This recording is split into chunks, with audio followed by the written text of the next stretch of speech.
They tried to silence him. They erased his name. But he rebuilt from nothing. He fought every algorithm.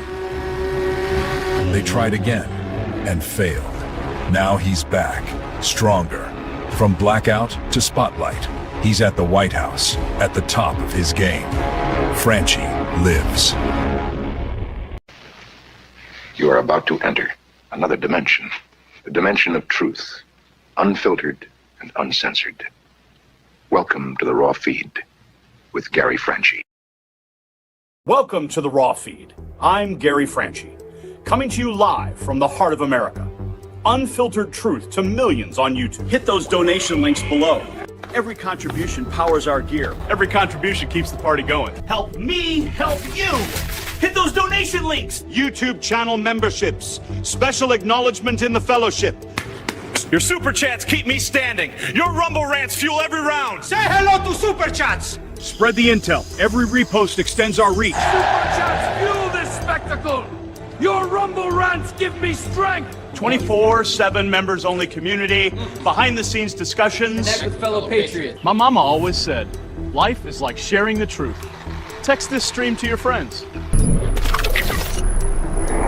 What if I told you the app is real? Download the Next News Network app. Android users, take the Google Play path. iPhone users, App Store awaits.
The establishment media is using AI-enhanced images to lie about ICE operations, and we've got the receipts to prove it. I'm Gary Franchi. This is the Raw Feed.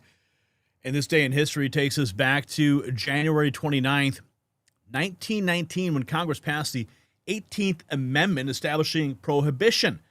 Just like then, we're watching government overreach collide with reality as Democrats try to micromanage law enforcement while crime spirals out of control in their sanctuary cities. Well, right now we're going to dive deep into 5 explosive stories that showcase exactly why the America First movement is winning and why the left is panicking. First up, Minnesota's fraud investigation is expanding faster than Tim Walz can spin his way out of trouble. We're seeing Somali businesses collapsing left and right as federal investigators dig deeper in what appears to be a massive web of financial corruption. Walz, who spent months posturing as some kind of progressive hero during his failed vice presidential campaign, is now watching his political legacy crumble as the fraud scandal reaches into the highest levels of state government.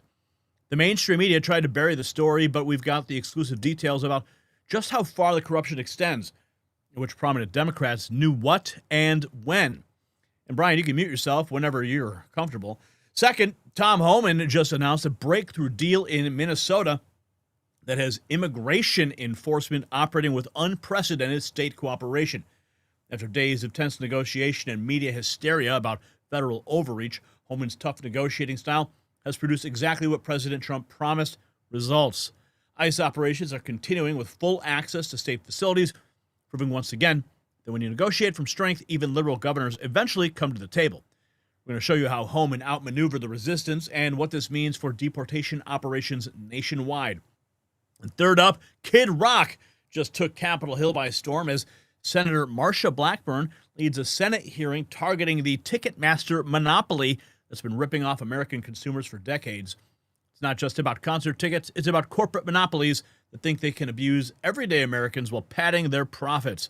We'll break down how this hearing exposes the cozy relationship between big tech, corporate monopolies, and the Washington swamp that's been screwing over working families. Fourth, we're exposing how major media outlets are literally using artificial intelligence to enhance images and create false narratives about anti-ICE protests. This is propaganda at its most sophisticated and most dishonest. We've obtained the evidence showing how these AI-manipulated images are being pushed across social media to generate sympathy for illegal immigrants in opposition to lawful deportations. This represents a new low in media manipulation, and we're going to show you exactly how they're doing it, which outlets are involved. And finally, government shutdown drama heating up as Senate Democrats block the DHS funding deals while trying to handcuff immigration enforcement. These are the same Democrats who spent 4 years complaining about government dysfunction, and now they're literally willing to shut down the government to protect illegal immigrants from deportation. We've got the inside details about the closed-door negotiations and why Republicans are finally standing firm against Democrat obstruction, and it looks like they may have reached a deal. Now, each of these stories connects to the broader battle that we're fighting for America's future. The establishment doesn't want you to see how their policies are failing, how their media allies are lying, and how their political games are putting American families at risk. They certainly don't want you to see how President Trump's agenda is delivering real results, even when they throw every obstacle in his path. So the show today proves why independent media matters more than ever. While corporate outlets peddle AI-generated propaganda and cover for Democrat corruption, we're bringing you the unfiltered truth about what's really happening in Washington and across America. We're not just reporting the news. We are exposing the lies, we're celebrating the wins, and we're holding the corrupt accountable. And that is what the Raw Feed is all about.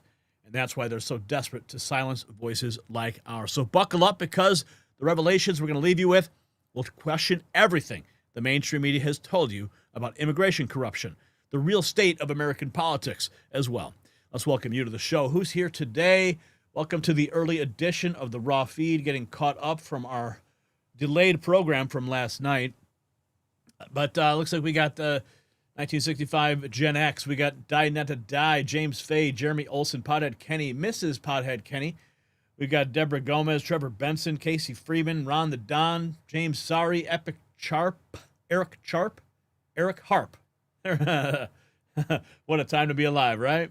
Who else is in the house? We got Kryn Lynn is here, Elvis Jones, Broken Prophet.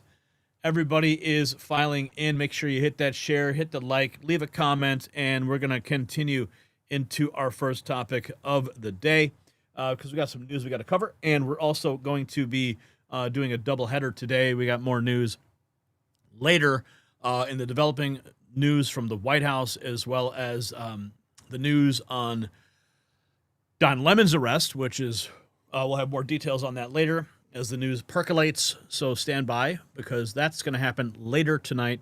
You don't want to miss that. But first, we got to get into our first topic today. Tim Walz just told every American to stop looking at the massive fraud happening in Minnesota because, quote, this fraud thing happens in every state. Meanwhile, hundreds of Somali businesses are collapsing after widespread fraud discoveries, and now they're demanding Americans come fight for their rights. But here's what Walz doesn't want you to know. See, it's not just about Minnesota anymore. Rand Paul is exposing $5 billion in refugee assistance programs buried in the spending bill. And he's demanding answers about the massive fraud that we've seen. While you're working overtime to pay your taxes, your money's being stolen through fraudulent programs that Walz admits he knew about. Now, these aren't isolated incidents. This is a systematic theft of American taxpayer dollars. And now, as these businesses collapse, they're demanding that Americans come protest for them.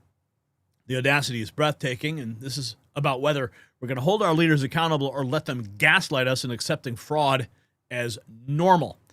So speaking of national security threats to America's future, on January 5th, 2026, the U.S. Department of Energy announced $2.7 billion in contracts to restore domestic uranium enrichment capabilities. Yes, we got some breaking news.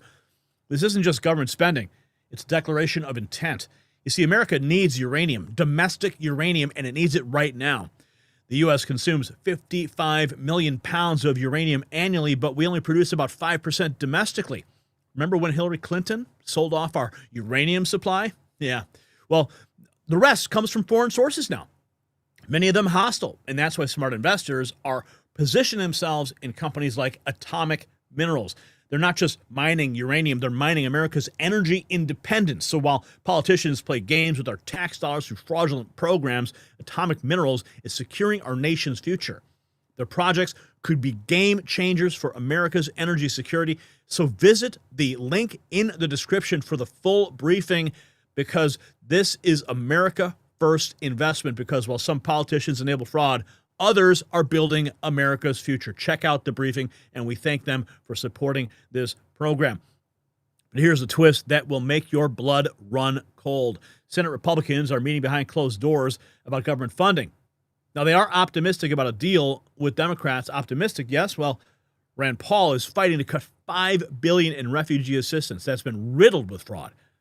Establishment Republicans are ready to make deals, and Walz is telling us the fraud is normal and we should just accept it. Here we have Governor Evers claiming he's confident in our data, yet refuses to open the books and allow any audits. Food stamps audit, block. Medicaid transparency, block. Voter roll review, block. Wisconsin taxpayers have a right to know where their money is going. Take a look at this footage. Industrial scale fraud in the billions. Don't think it can't happen here. Democrats recently blocked an audit of our food stamp records. Our voter rolls, blocked. And Medicaid, blocked again. Why not give the data to see if there's any bad apples or fraud? We feel confident in it. But not enough to open the books? Vote for transparency. I refuse to allow Minnesota's madness and Illinois' insanity to take root in Wisconsin. Vote Tom Tiffany for governor. Sounds like a vote that I would cast. Yeah, he knows about the Illinois corruption. The Wisconsin blockade sets the stage perfectly because while Evers stonewalls audits, Trump is mobilizing the heavy hitters like Dr. Oz to target Walz's Minnesota mess. Donald Trump posting a video of Dr. Oz warning Tim Walz that every Medicaid bill is about to get audited. Check this out. We have just sent a letter to Governor Walz alerting him to something he probably fears and should have taken action in a timely manner to avoid.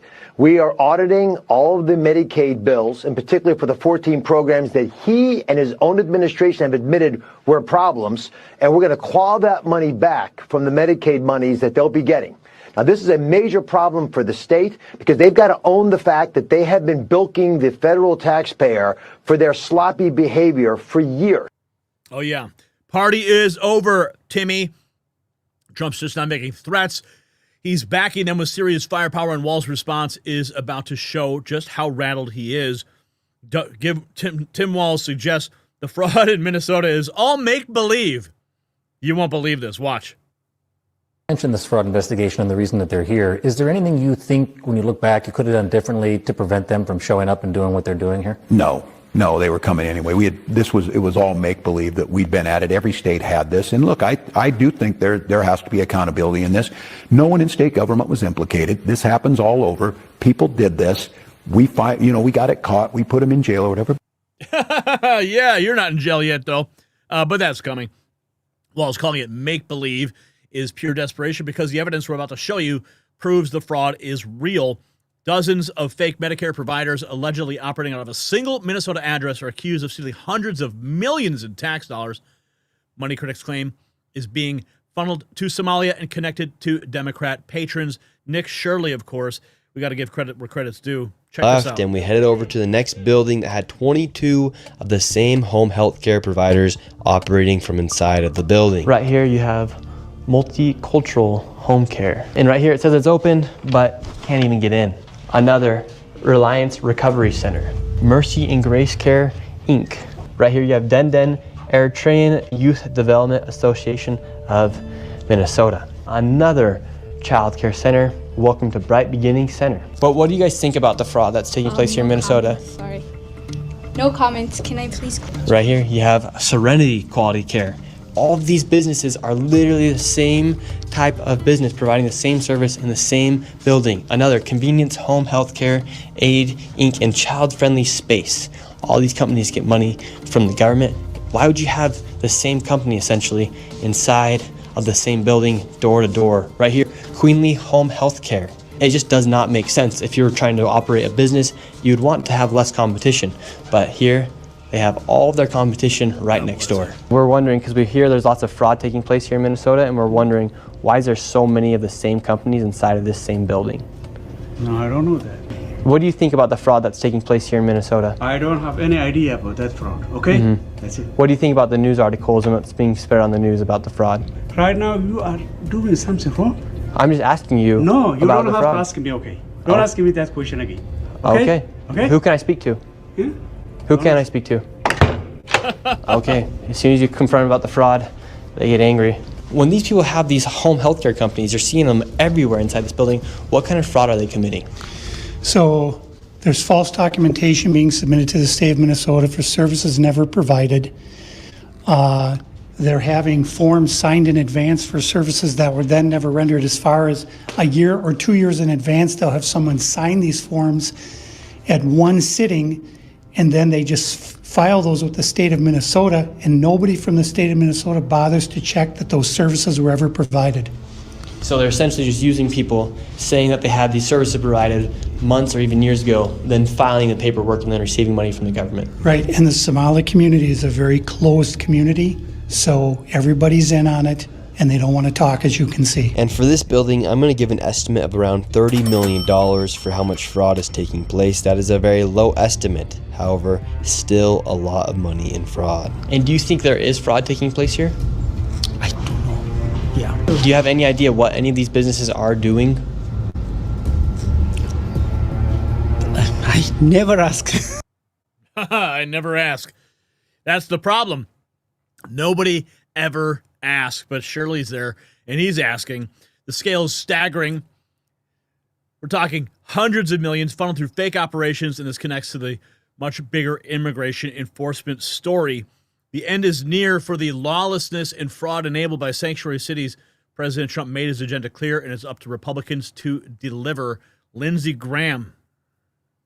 You have 12 states that ignore federal law that's been on the books for 30 years. It literally incentivizes more illegal immigration. It's a massive invitation to fraud, and it breaks down law and order. What happened in Minnesota is a result of a state ignoring law that's there to help the people. So I promise you, if you're worried about Donald Trump abandoning his promise to end sanctuary cities forever, you need not be worried.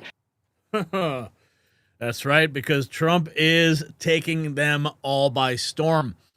The sanctuary city warning is not coincidence. This is Minnesota fraud, exactly the kind of abuse that Trump is about to get the Trump treatment. Rand Paul, I'm opposing the $5 billion in refugee assistance program buried in the bill.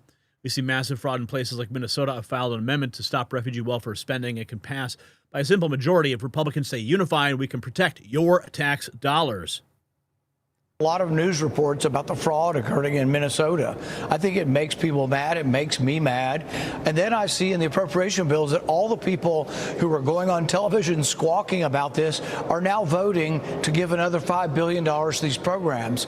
You can't just say, oh, we'll have better people next time and we're going to send people to Minnesota to clean it up. Yes, we should try to do that. But the way you clean it up is you give them less money.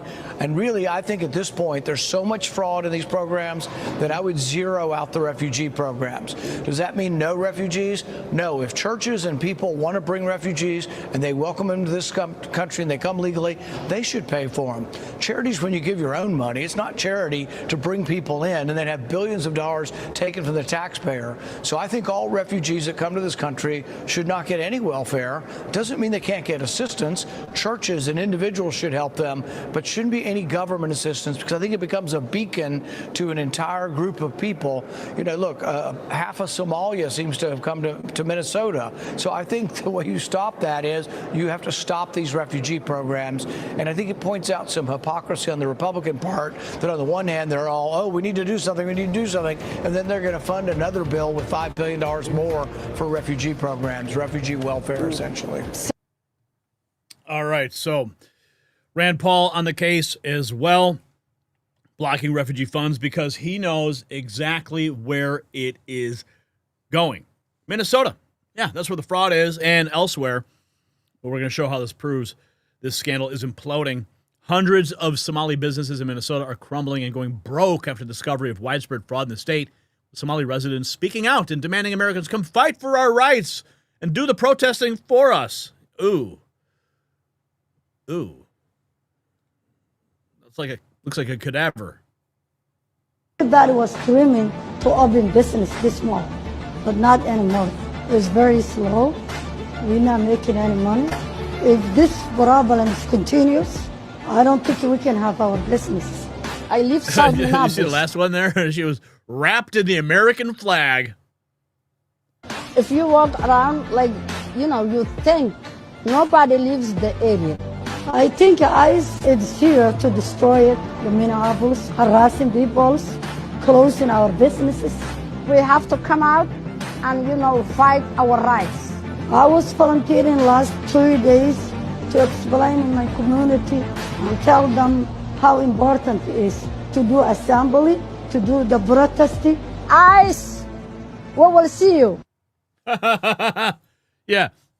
And of course, she's holding a professionally printed sign. The Somali business collapse is the smoking gun. It's forcing Walz into damage control mode with increasingly desperate excuses. Walz tells every American to stop looking at just a fraud because it happens everywhere. Odd thing happens in every state. We had it here. I take responsibility for it. No one in state government had anything to do with it, but people stole from us. You got to stop that. We're working hand in hand with the U.S. Attorney's Office. That's gone now. I don't even know who over there is working on fraud. And we got folks, you come in here, that U.S. Attorney sat right here, and I said, there's two people that want to fix this more than anybody in the state, me and you. What do you need from me? What do you need from me? We needed a perp walk. How about that? Walz says it's happening everywhere.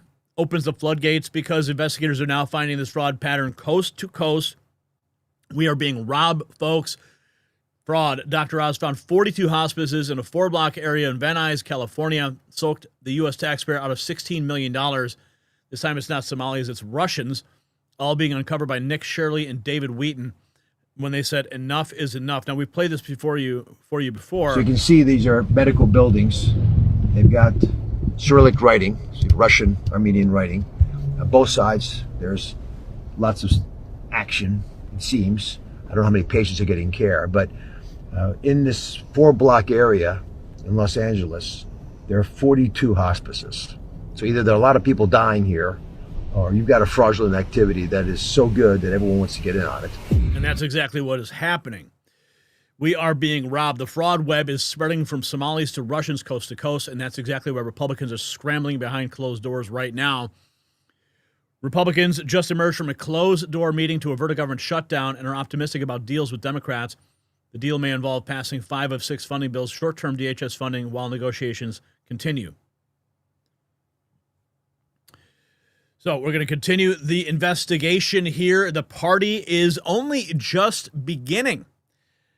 And you're watching it here on the Next News Network. So the mask is completely off now. Tim Walz admitted he knew about the fraud, dismissed it as normal, and told Americans to stop looking into it. Meanwhile, the very businesses connected to the fraud are demanding that Americans fight for their rights as they collapse. This is the Democrat playbook. Steal your money, gaslight you about it, then demand you fix their mess. So here's the bottom line. Tim Walz enabled massive fraud with your tax dollars, dismissed it as normal when caught, and told you to stop investigating, and now the businesses involved want Americans to protest for them as they collapse. This is what happens when we elect leaders who hate America First policies. We cannot let them normalize this theft. Rand Paul is fighting back, but he needs backup. Do you think Walz should face criminal investigation for enabling this massive fraud scheme? Or should we just accept that stealing taxpayer money is the new normal? Let me know in the comments, and don't forget to check out the Next News merch shop for gear that shows you are fighting for America first. All right, moving right along into our next topic of the day. We've got James Fay dropping $5 here. Okay, and let's see here. EV Mux is sending... Sending, yes. So, yes, we are sending 13.5 KHZ. And,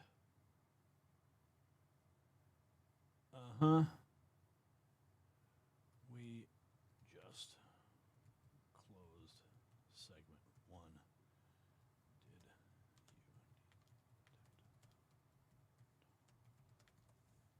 Okay. All right, we're moving into the next segment here. Brian, buckle up. We got to find out what happened with Tom Homan and when he stormed Minneapolis. Just checking real quick here, make sure all systems are go. Segment 1 was committed. Both marks came from manual UI, not tone detection. Log shows action log pending. Okay, no tones for chunks. Tone detector is not detecting. Let me check the audio extraction. Okay, what the heck? Seriously? I don't know why it's not detecting this. Recording exists. Transcription is locking in. Okay, ingest recordings.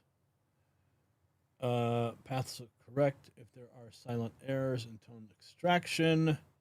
Sorry, guys. Just trying to make sure we get all of this stuff sorted out. The tone extraction should have occurred. Did you guys hear those little tones that I pushed for the button? Let me know if you did hear those little tones right before and after each segment. Brian said he could hear the tones. And I want to make sure this is working. Transcription may be behind the stream. Only chunk logged because logs every 10th. Transcription is too slow. CPU fallback tones are segment 1. May have been processed yet. Okay, so it's running 3x slower than real time because the mule is returning no text. The tone hasn't been processed. That's why tones aren't detected. They're in the audio. It hasn't been analyzed.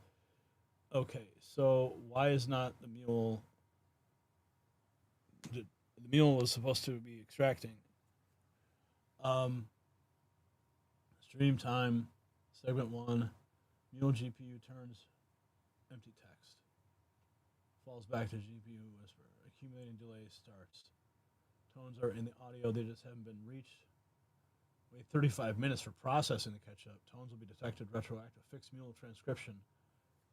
Run tone detection on separate faster. Well, it's number 2. We need to have the...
Okay, I'm not sure, Brian. Give me a second here. Because it's got to catch up. The CPU is transcribing everything, and it was supposed to go to the GPU, but the GPU, for whatever reason, did not start. And it was supposed to be there. The codes were all there for it to use the GPU. So I have to have it investigate exactly why that whole thing happened. What's wrong with the show? Casey, no, what's up? No, we're just getting this, some technical stuff on the back end for processing squared away. We've been working on it for weeks. It's always one thing after another. The mule went offline. Why would the mule go offline? Are you serious? How is that even possible? I really hate chasing this stuff down in the middle of a show, but sometimes that's, what the hell? Dude, the mule went totally down. Why the hell did the mule go down? Unbelievable.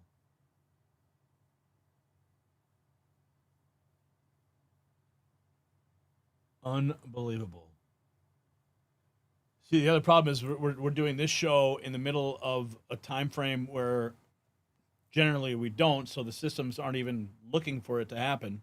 So when I went ahead and told it to turn on, it's supposed to go on, but then it stopped for some reason. Huh. Unreal. And that's why I fell back to the CPU, because this every transcription. Okay, so deep analysis. The mule is unreachable. Ping, packet loss, no response, failed. Timeline reconstruction, looking at the transcription logs. Mule GPL, and then it transcribes 0. CPU fallback, every chunk mule returns 0. Okay, it failed, mule not responding. Mule completely unreachable. Mule worked for exactly 3 chunks, then started failing. Whisper process crashed or run out of memory. Mule kept accepting connections but returned empty results. Eventually the entire mule server crashed because of architecture. Every transcription request returns empty. CPU processes 30 seconds of audio.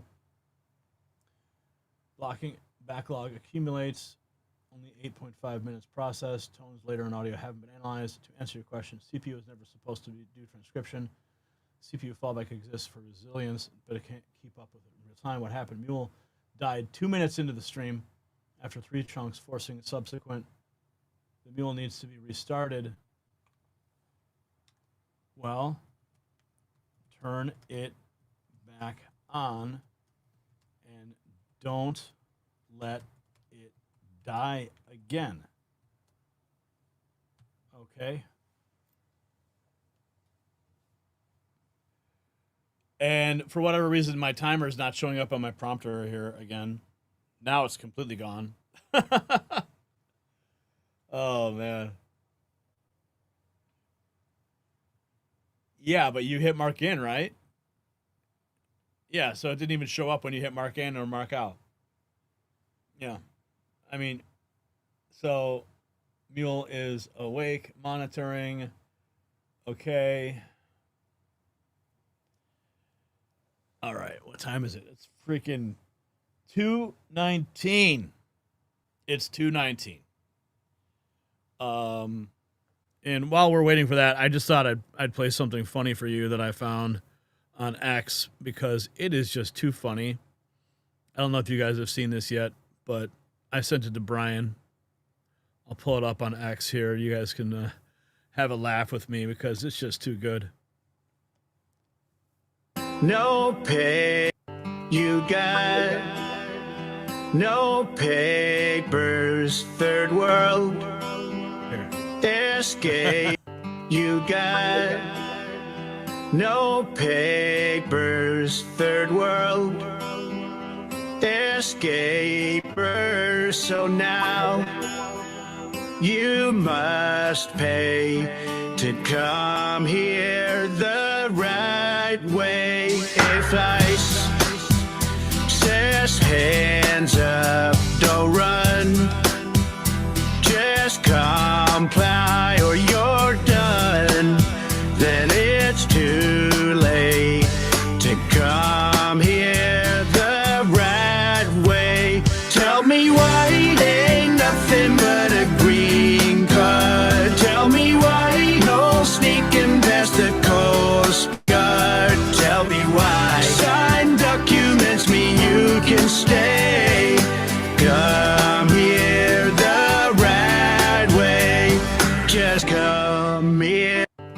got I don't know no who did it. papers, I don't know who made third this. world.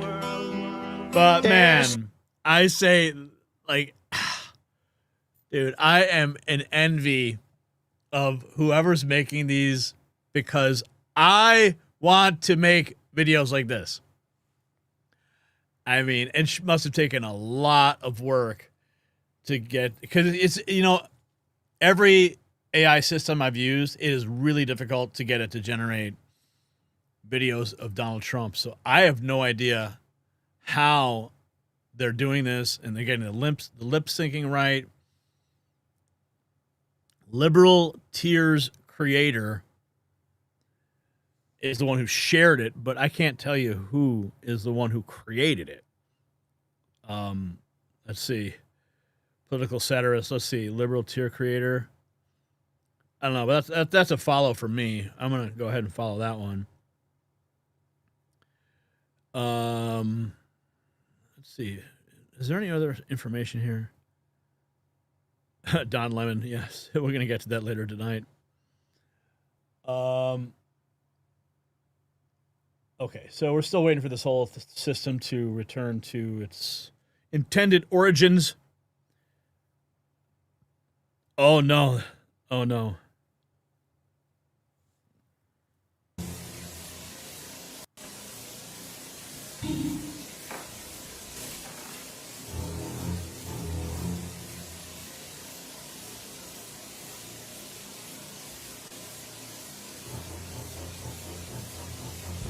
Don't you dare. That ass belongs to me.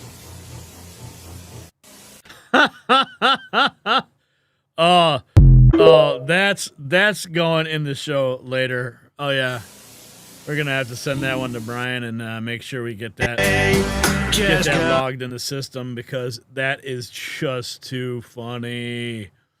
All right, we're gonna keep waiting. I'm just waiting for the system to come back online while we explore the memes that are just making it all so funny. Okay, Mule is still working, but RAM dropped. The model may have been unloaded. Let me keep monitoring.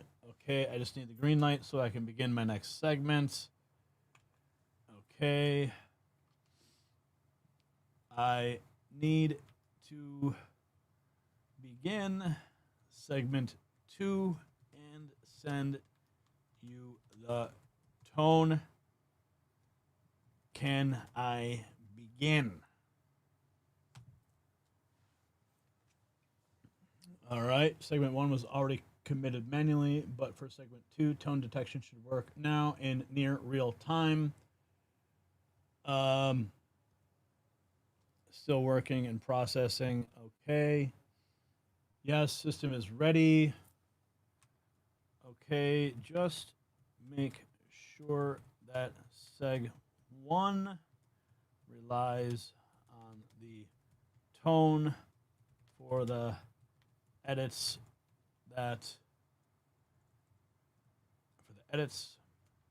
the tones should be embedded in the audio of seg 1. Do you understand? Okay, tone detection's running. We'll auto wake Mule if it dies. Don't let the Mule die. Send it a command to keep it awake until midnight tonight. Detecting tones after segment is committed. Update segment 1's marks with the tone detection timestamps were accurate. Just log the detection, but keep the manual marks. Watch for tone detection. Manually verify. Update segment 1 mark if they defer or ensure post-processing. Okay. Okay. Tone detection is the authority for the edits Mule Keep Alive is running. Tone detection is the authority. Let me check what happens when tones are detected. Already committed segment. You're going to tell me. You will tell me, won't you? All right, let's get back and find where we left off here. Jesus loves you. Yes, I know. Amen. Great to see everyone here. Thanks for hanging out. We had a super chat come through. N3 is great. Love my N3 fam. Keep up your great work. That is Damon Gore, 7755. I see currently tone detection products via WebSocket doesn't set the marks. Oh, really? Really? The events are stored in the database. Current entries are old manual marks. When transcription detects the embedded tones, they'll be stored here with the accurate timestamps. Oh, is that right? Oh, really? Is that how this works? Man, computers are so smart, but so dumb at the same time. When does the news start? It's going to start. Don't you worry. Don't you worry. We're going to get to it. I wonder if Gary will have a longer report later on. Well, we're going to find out. You'll find out once we get that sorted out. I just hate having to do this stuff in real time because it's really been just remarkable amount of work to try to get the whole system to be an automated workflow. I mean, how many weeks have you been working on this, Brian? At least from beginning of January. So practically a whole month.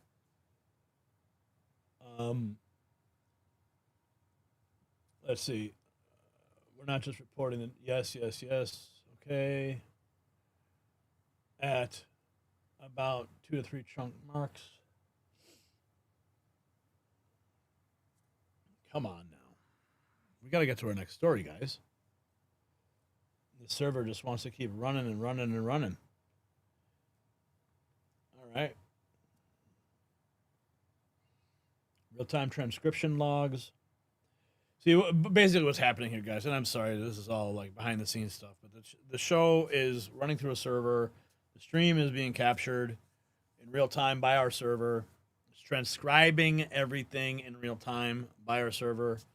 And then when one server goes offline, the other one picks up, but the other server is slower. So then the time stamping is much more delayed, and it creates a problem. The recording may have stopped. No, the recording is still going on. Recording shows 45 minutes. Has it been 45? Yes, it has. Yes, 45 minutes. We're still recording. Reading live FLV while it's recording. Try restarting with a fresh approach. What the heck? Transcription stuck. The recording is still being written. Isn't complete.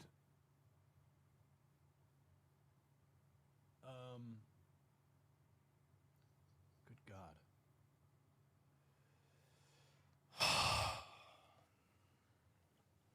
One thing after another.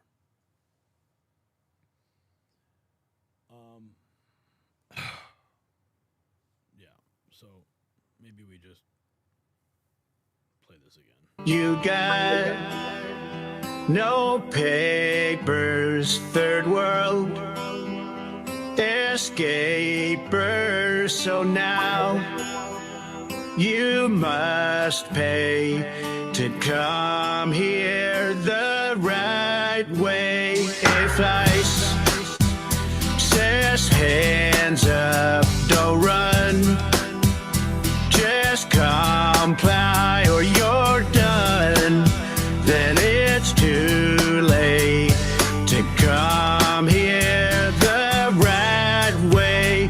Tell me why ain't nothing but a green card. Tell me why no sneaking past the Coast Guard. Tell me why signed documents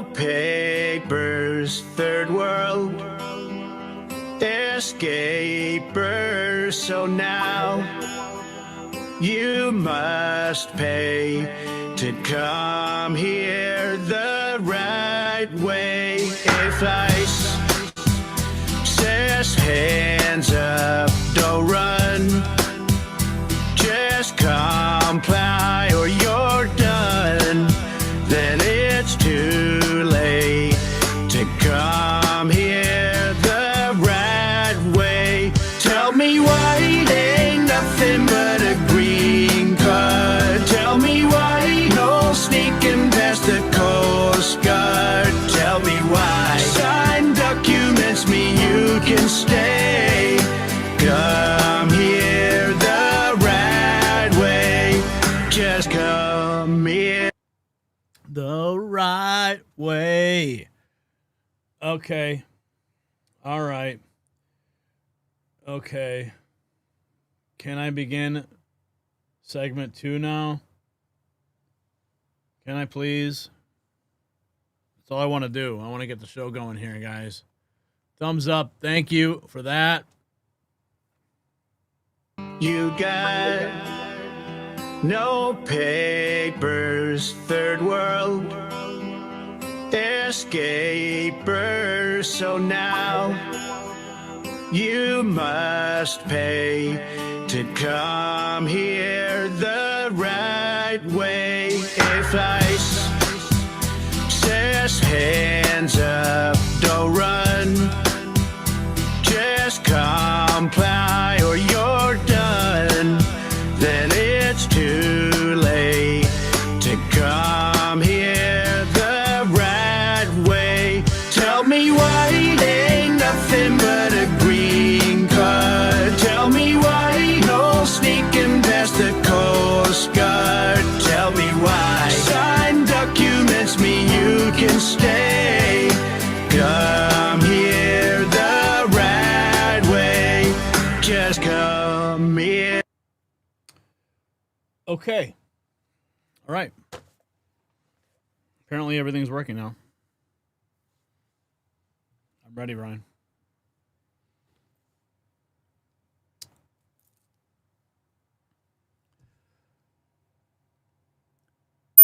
Tom Homan just announced a game-changing agreement with Minnesota that could reshape immigration enforcement nationwide. After 2 deaths during protests, the border czar struck a deal that has Democrats scrambling and enforcement operations moving forward stronger than ever. But there's a catch that nobody saw coming. Now, it's not just about Minnesota. This is the template for how Trump's immigration agenda rolls out across America. If Homan can get a blue state like Minnesota to cooperate with ICE operations, every sanctuary city is now on notice. And for families living in fear of crime from illegal immigrants, this means safer neighborhoods. For taxpayer funding endless resistance, this means accountability. And for Democrats who built careers on obstruction, this means their political theater just got exposed. The precedent being set here will determine whether America gets serious about border security or continues the chaos of the past 4 years.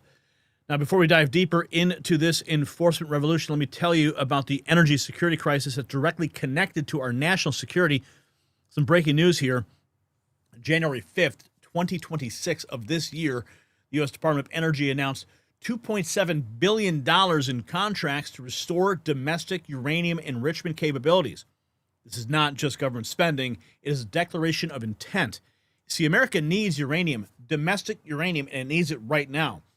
The U.S., if you didn't know, consumes 56 million pounds of uranium annually, but we only produce 5% domestically. That is a national security nightmare. So while Tom Homan is securing our borders, we also need energy independence. Atomic Minerals is positioned at the center of this uranium renaissance with strategic assets in proven mining districts. Their Wyoming projects sit in the heart of America's uranium country, where infrastructure already exists and regulations support domestic production. So as Trump rebuilds American strength, uranium becomes the foundation of energy independence. Visit the link in the description for the exclusive briefing for Next News viewers and learn how this critical element powers our national security agenda. Energy security and border security, they go hand in hand. They both require American solutions to American problems, and we thank them for supporting this program. Now, here's what the mainstream media will not tell you about Homan's Minnesota deal. It's actually a massive win disguised as a compromise. By moving operations into jails instead of street raids, ICE gets guaranteed access to criminals without Democrat mayors playing games. Meanwhile, Greg Bovino's reassignment to California's Imperial Valley is not a retreat. It's a strategic repositioning for the next phase of operations. Here it is. Tim Walz, real Tom Homan, discussing his meeting with Tim Walz. Check this out. In the past few days, I've met with Governor Walz, Attorney General Ellison, Mayor Fry, numerous police chiefs and sheriffs, and I have more to meet. I'll also be continuing the dialogue with business and religious leaders in partnership with Minnesota, your community leaders. I'll be meeting with them too because I want to hear what they have to say. In my meetings with folks so far, and most important, the governor and the AG, the Mayor Fry, we didn't agree on everything. I didn't expect to agree on anything. I've heard many people want to know why we're talking to people who they don't consider friends in administration. Bottom line is you can't fix problems if you don't have discussions. I didn't come to Minnesota for photo ops or headlines. You haven't seen me. I came here to seek solutions, and that's what we're going to do.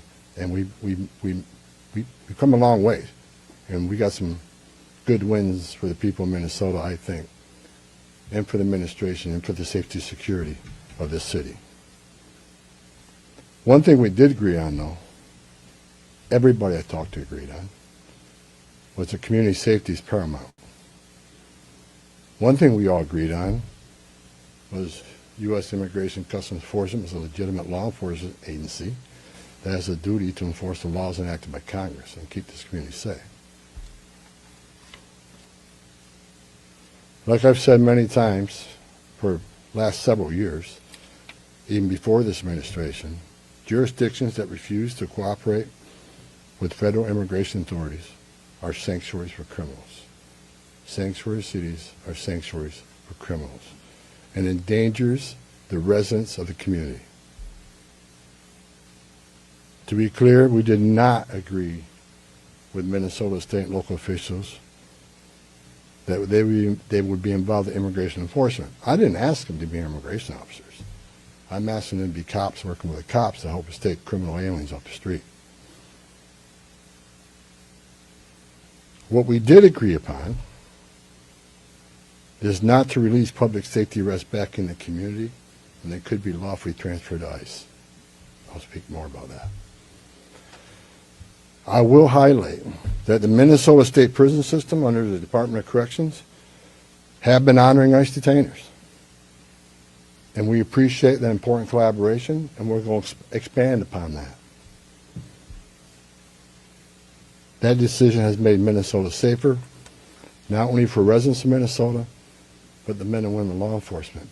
Not just ICE, all law enforcement. Rather than arresting the same public safety threat, significant public safety threat over and over again, they agree to work with us to identify those people and remove them. He's really calm there, isn't he? Well, the opening statement sets up Homan's diplomatic tone. Watch how he pivots to defending his enforcement mission when he's pressed. Meetings with Governor Walz, A.G. Ellison, and Mayor Fry, as well as state and local law enforcement. Again, I appreciate they all acknowledge that we do have federal immigration laws in this country that have been passed by Congress, and that ICE is in fact a legitimate law enforcement agency charged with enforcing those laws. We're not making this up, folks. ICE is enforcing laws enacted by Congress. They're a federal statute. That said, I'm not here because the federal government has carried its mission out perfectly. First thing I said to senior staff when I walked in here is what I told you earlier. I didn't come here looking for photo ops or headlines. I come here looking for solutions. I do not want to hear that everything that's been done here has been perfect. Nothing's ever perfect. Anything can be improved on. And what we've been working on is making this operation safer, more efficient, by the book. The mission is going to improve because of the changes we're making internally. No agency or organization is perfect. And President Trump and I, along with others in the administration, have recognized that certain improvements could and should be made. That's exactly what I'm doing here. As such, in meetings I've had with federal law enforcement managers, including ICE and CBP and other federal partners, as well as state and local officials, I have conveyed the President's expectations with regard to federal immigration enforcement efforts. We will conduct targeted enforcement operations. Targeted. What we've done for decades. When we hit the streets, we know exactly who we're looking for. Good idea where we may find them. You have a criminal history. You have their immigration history. A lot of information about this person that we get from numerous databases out there. Targeted, strategic enforcement operations. That's traditionally been the case, and that's where we're going. That's what we're going to continue to do and improve upon that. With a prioritization on public safety threats. As I'm watching him execute the plan, I'm reminded of how Kamala Harris was named the border czar, and she did nothing. Homan's acknowledging imperfections while standing firm. Now he's about to directly confront the media narrative that's been building against him. Check this out. I want to be clear. I don't read a lot of social media. I don't read a lot of media. I don't believe half what I see. We are not surrendering the President's mission in immigration enforcement. Let's make that clear. Prioritization of criminal aliens doesn't mean that we forget about everybody else. That's just simply ridiculous. But when you have a criminal standing here and a non-criminal standing there, that criminal always should be targeted first because he's a significant concern to the safety and security of the community. By and large, for decades, ICE and CBP have carried out their duties with integrity, professionalism, and compassion. That remains the expectation of President Trump, and I will, hold our agents and officers to that standard. Standards always being applied. He dismisses social media, but then announces the concrete policy to prove the point. Here's more about his meeting. I'm also pleased to announce I had a very good meeting with Attorney General Ellison, and he has clarified for me that county jails may notify ICE of the release dates of criminal public safety risks so ICE can take custody of them upon the release from the jail. And let me tell you why that's important. I know people are a lot concerned about the manpower has been set in law enforcement manpower. Look, I've said this many times before. I've said it for the last several years. Give us access to the illegal alien public safety threat and the safety and security of a jail. It's common sense. It's safer for the community, it's safer for the agent, and it's safer for the alien. Because anything can happen on a street arrest. It just makes common sense. And for the people that argue, well, we're a welcoming community because we want victims and witnesses of crime that are here illegally to feel safe to come to police without fear they're working with ICE, we're not going to talk to the victim and witness of crime. There's no problem there. They should feel safe to come to the police and ask for help. All we want is to talk to the person that local and state law enforcement authorities locked in a jail cell. They chose to lock this person up. That's who we want to talk to, the public safety threat. So the argument is that protects victim witnesses of crime. It's a bunch of crap.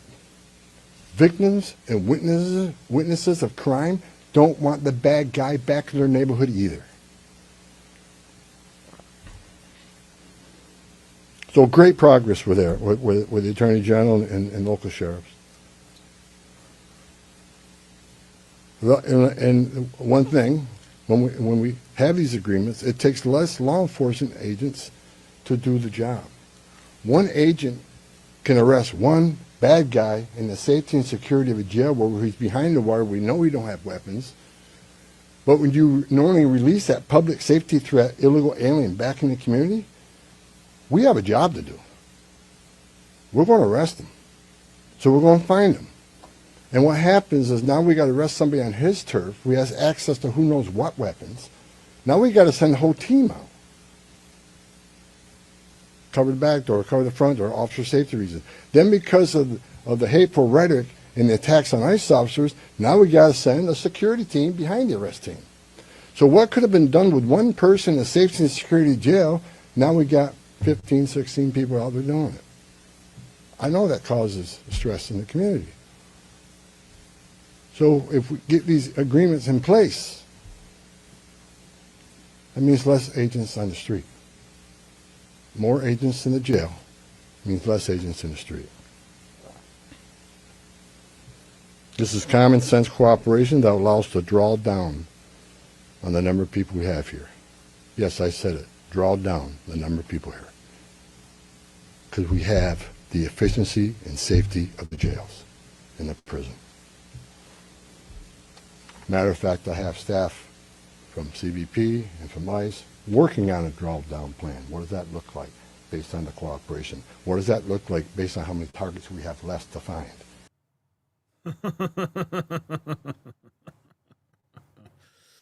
The jail access announcement was huge because he's delivering results, but now he's shifting to defending his agents personally. The agitators, that said, I want to reiterate and make very clear.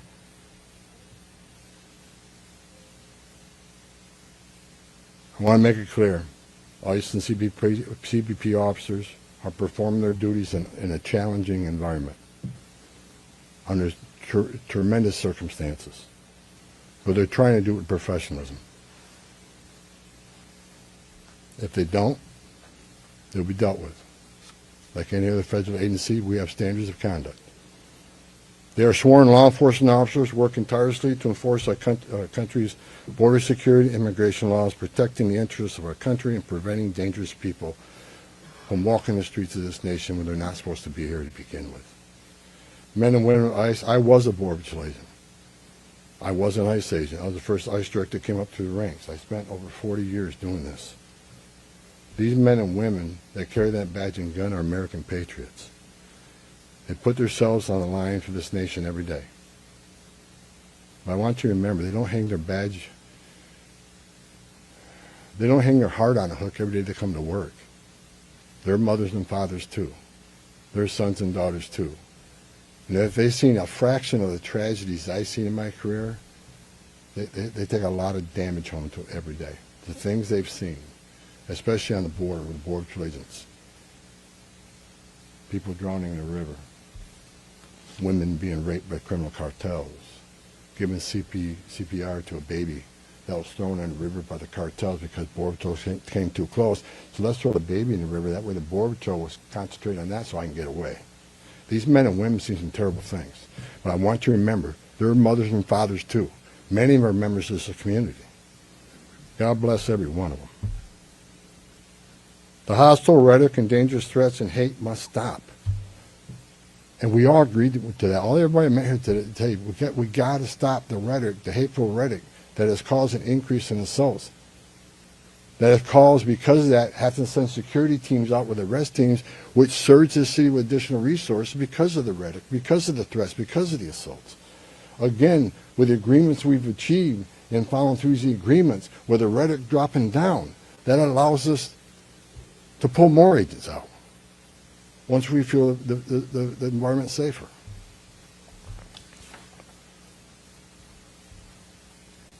I begged for the last 2 months on TV for the rhetoric to stop. I said in March, if the rhetoric didn't stop, there's going to be bloodshed. And there has been. I wish I wasn't right. I don't want to see anybody die. Not officers, not members of the community, and not the targets of our operations.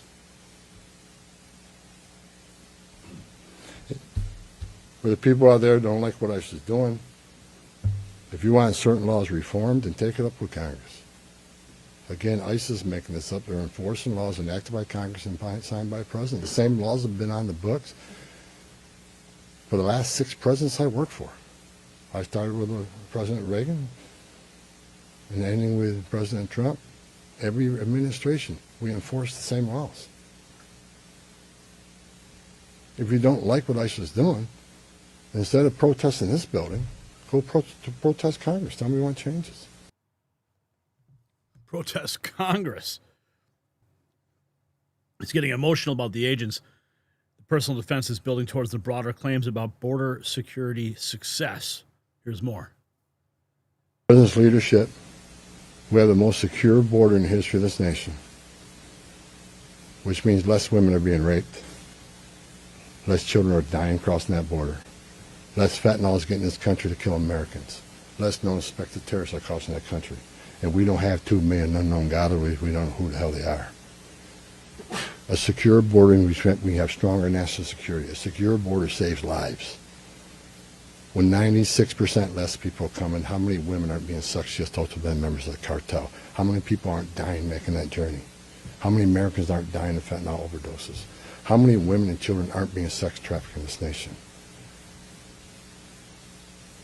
The data proves it. Anybody can find that data. So God bless this great nation.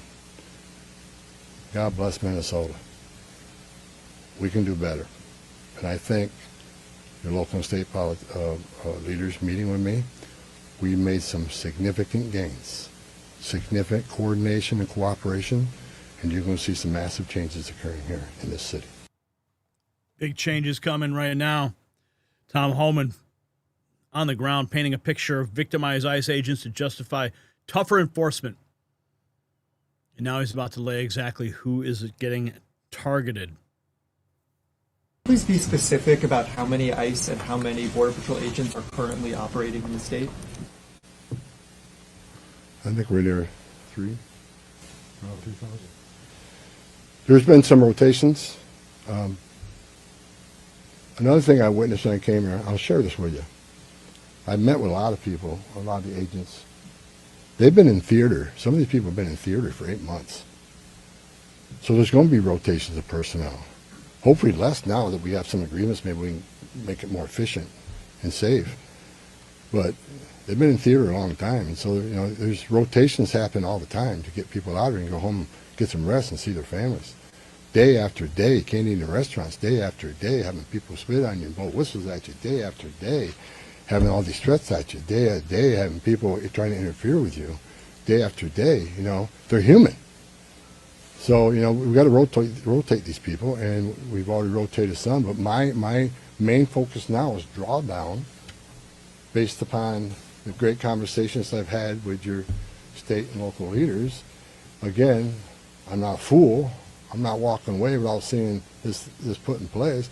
But I take the word of the people I met with. I think they're honest, and I think they're good brokers, that they want public safety protected, and they also want what's happening in the city to go away. And that's my goal. The human cost sets up his enforcement priorities. Now he's moving to defending agents and defining targets.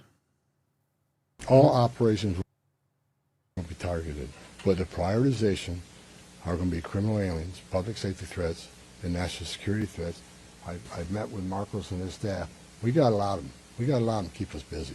So that would be our focus. So that is enough that's what, there is not going to be a focus on people who have no other crimes except for their status. If you're in the country illegally, you're never off the table.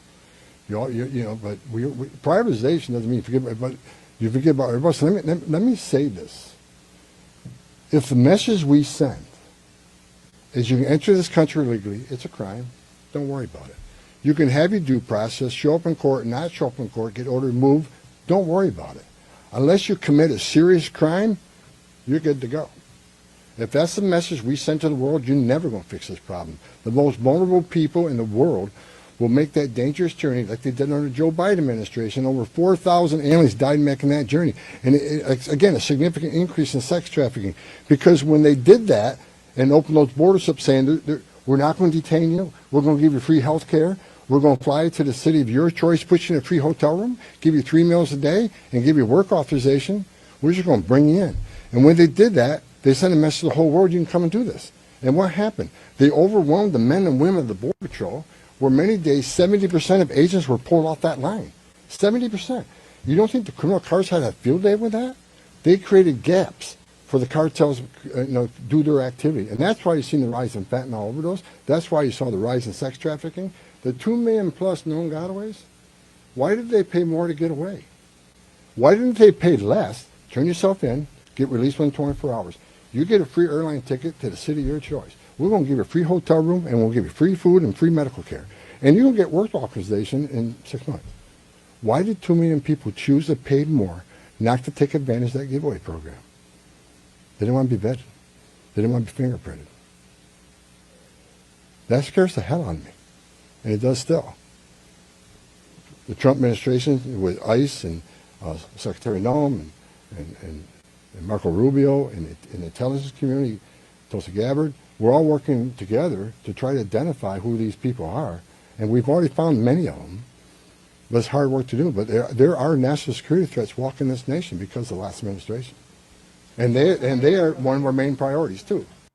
Oh, my goodness. What a point. He goes from an enforcement talk to showing a softer side about safety, but external reports suggest bigger strategic shifts. Isn't it?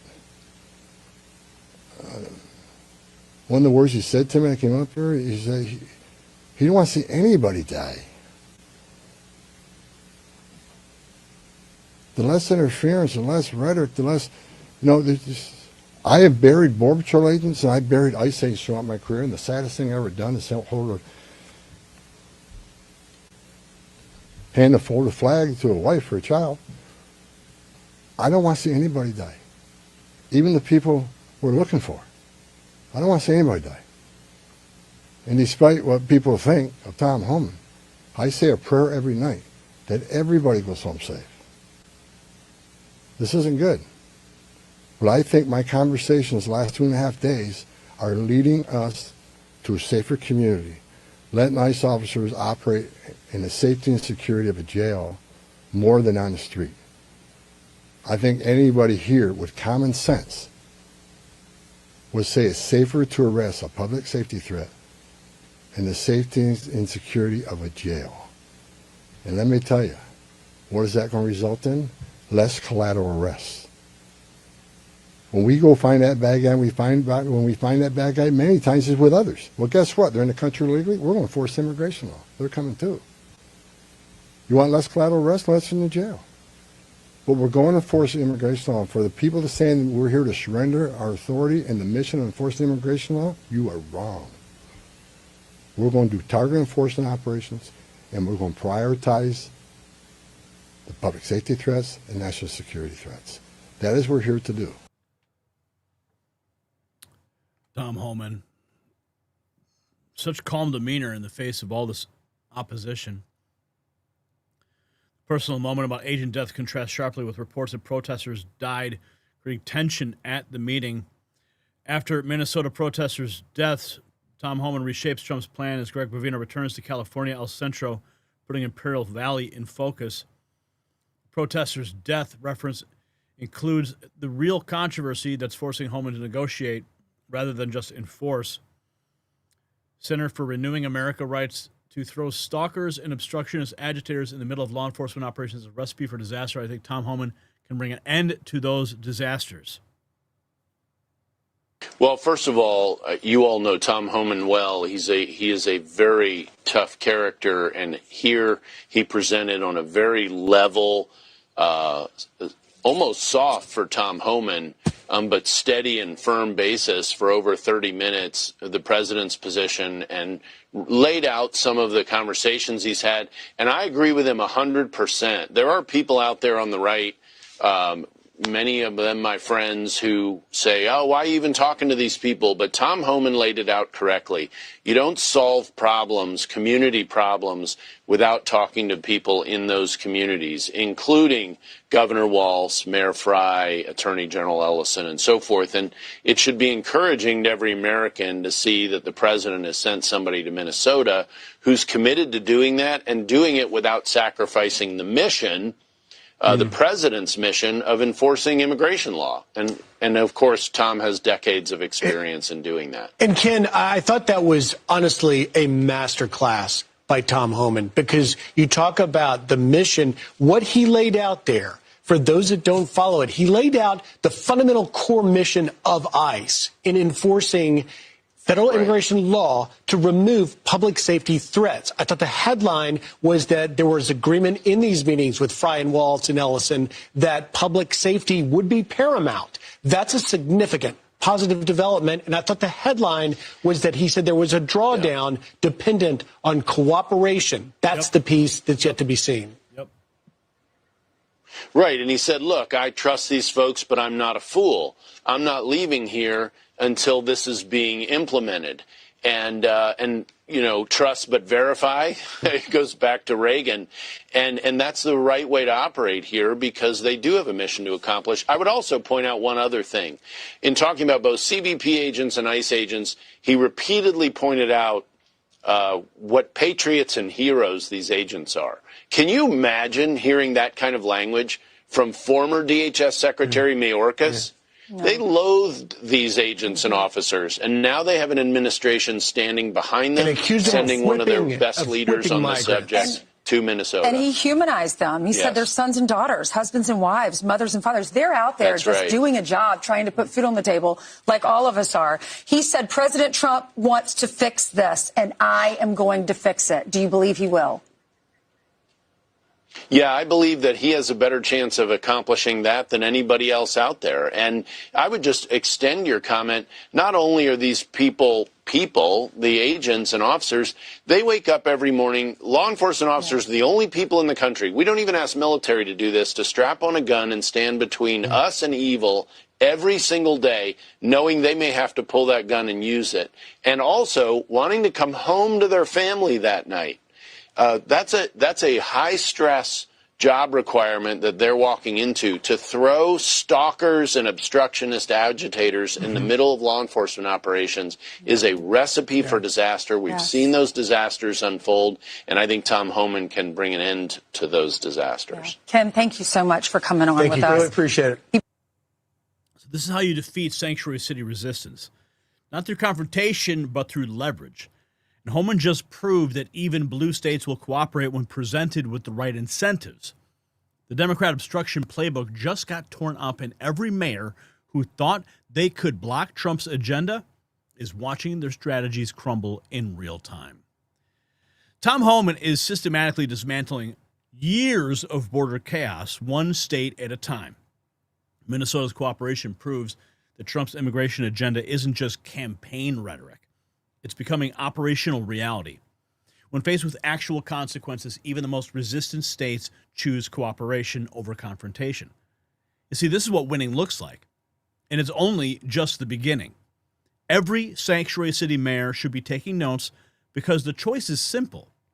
Work with ICE or watch federal funding disappear. Do you think other blue states will follow Minnesota's lead and start cooperating with immigration enforcement? Let me know in the comments below. And while you're there, check out the Next News merch shop for gear that shows your support for America First policies.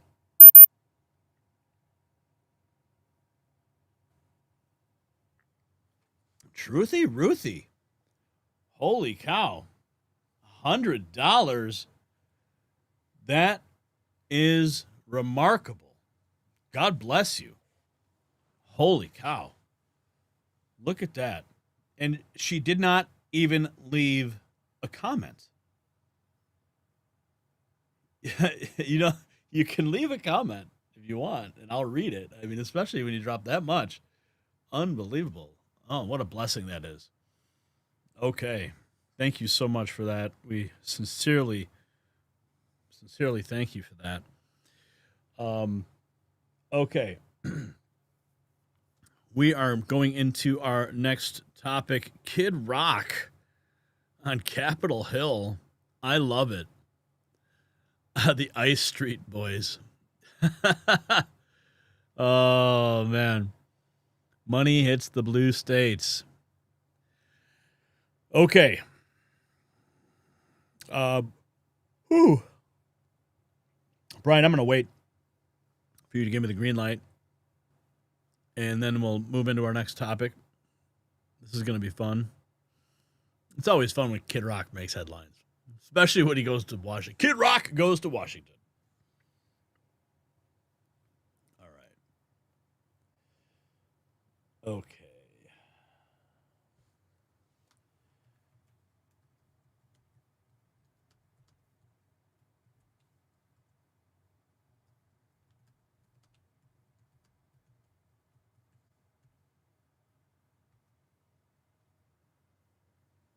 Okay.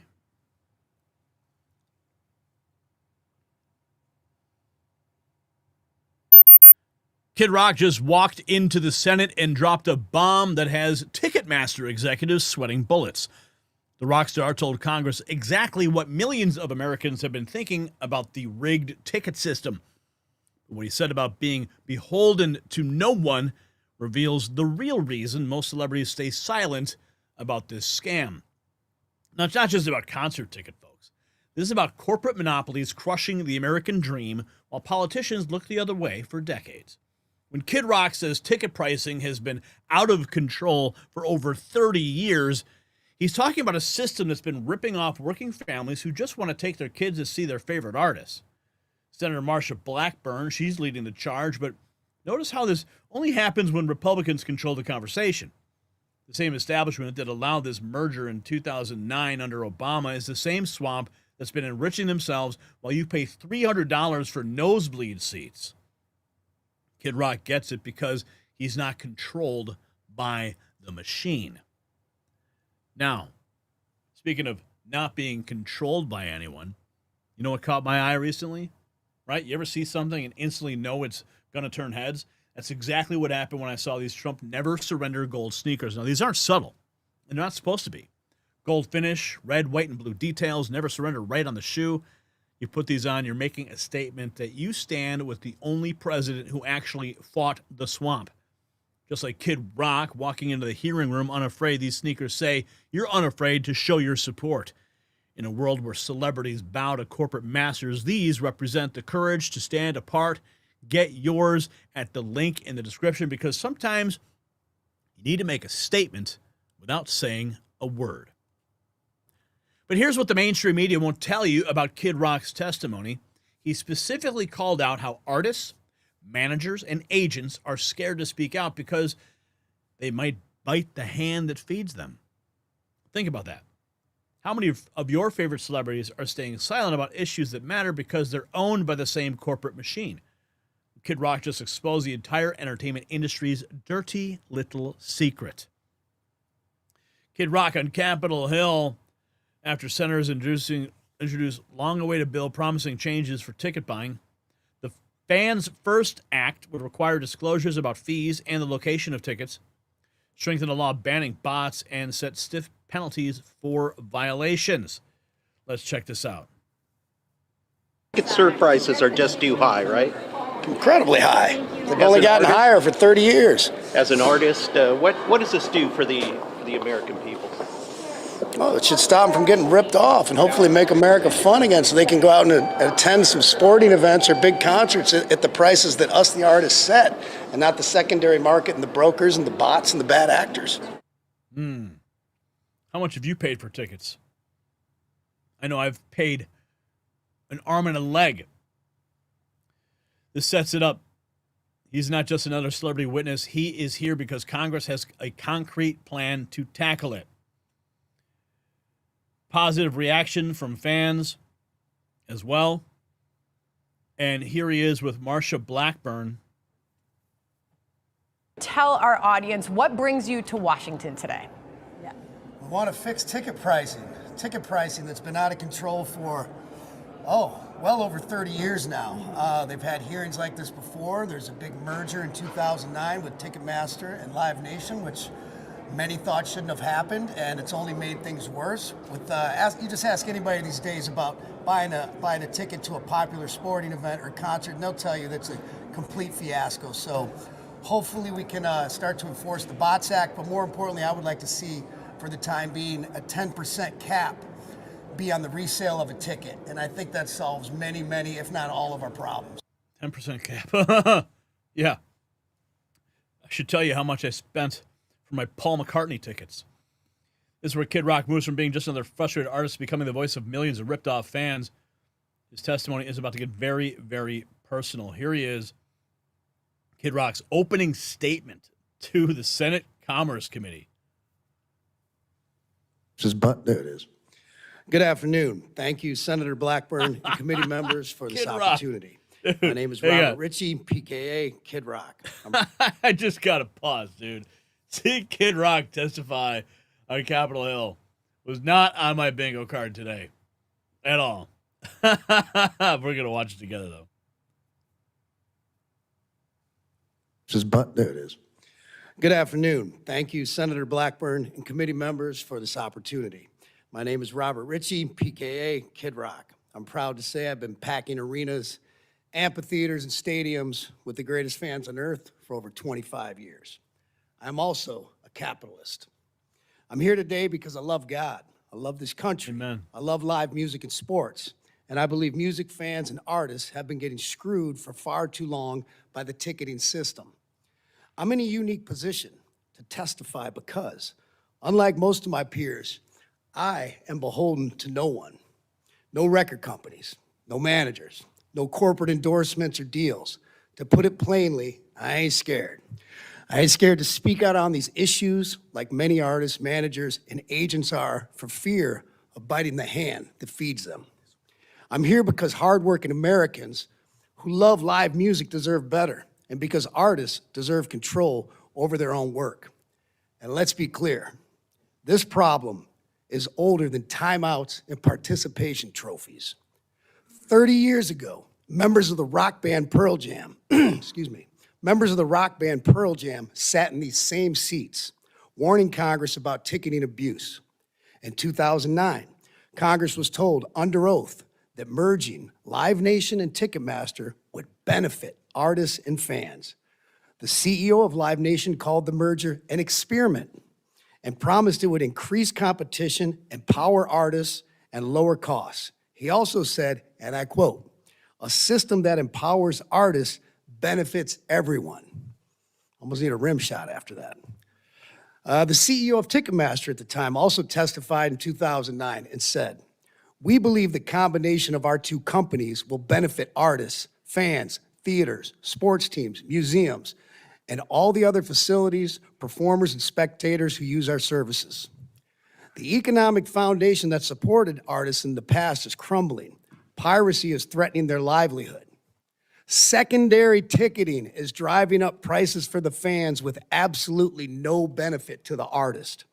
Needless to say, that experiment has failed miserably.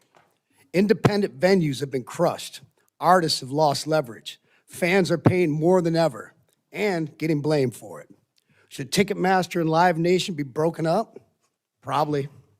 Would that alone fix things? Not sure it would, but I am sure of this. No artist should be forced to sell their tickets without a say in who sells them and how they are sold. What other business in America doesn't control or at least have a say in their own inventory? If artists had real choice, real competition would follow, and tickets would end up in the hands of real fans at the prices we, the artists, set. It's no secret, none, that this industry is full of greedy snakes and scoundrels. Too many suits lining their pockets off talent they never had and fans they mislead. The truth is, much of this could have been, or still could be, solved through technology, especially proof of humanity tools. It hasn't happened yet because there's just too much money in the secondary ticket market. Ticketing companies didn't fail to stop this. Seems they chose not to. In parts, now meanwhile, the problem has been addressed with much success overseas.